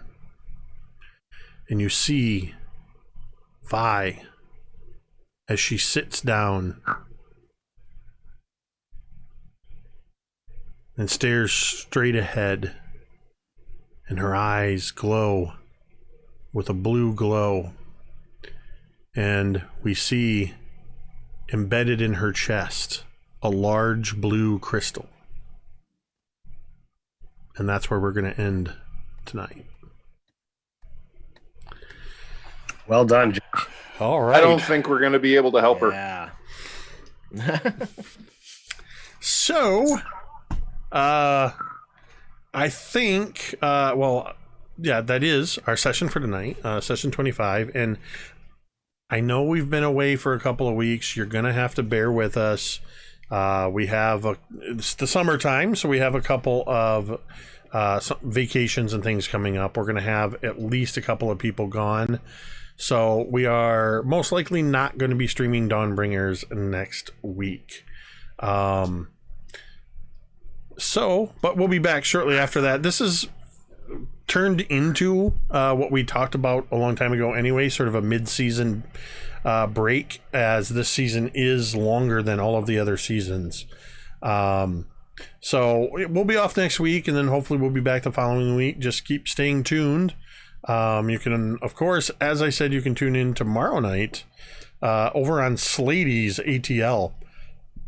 Over on Slady's ATL, where I will be along with Dwight and Jordan playing in a charity game for Stop Asian Hate with our DM April Raygun. And then just stay tuned to the social medias. We got lots of great stuff coming up, lots of charity events, and our regular streams. Of course, Monday nights we have our Scribes and Scrolls campaign. They just finished the first arc. They finished the first book and have just started on book 2, Mazfroth's Mighty Digressions. So we're really having a lot of fun with that campaign as well. It is completely tonally different than Dawnbringers and their baby adventurers. They just hit level 2. So things can actually one-shot them, as they found out one of them almost outright died. So be sure to tune in for that. And as always, a huge thank you to everybody hanging out with us in chat. We had a lot of awesome people here with us in the chat tonight, and I want to especially say, if you are one of those viewers that's lurking and you don't participate in the chat, that's okay. We appreciate you all the same. And a special shout out, of course, to all the wonderful people who donated subs and subbed themselves and everything. It loads up the domain dice for the players, and we hit 90 subs tonight. So awesome. Thank you for that. And of course, I have to say a huge thank you to Dan, V, Ted, and Jeremy, and recovering back home, Goblin Katie, and pursuing their personal career to the north for the summer, our friend M as well. Without all of them, it would just be me talking to myself for a couple hours. So thank you all. We're going to go ahead and we're going to end the stream the same way we end every stream. And you can say it with me if you want. Metadata. Metadata.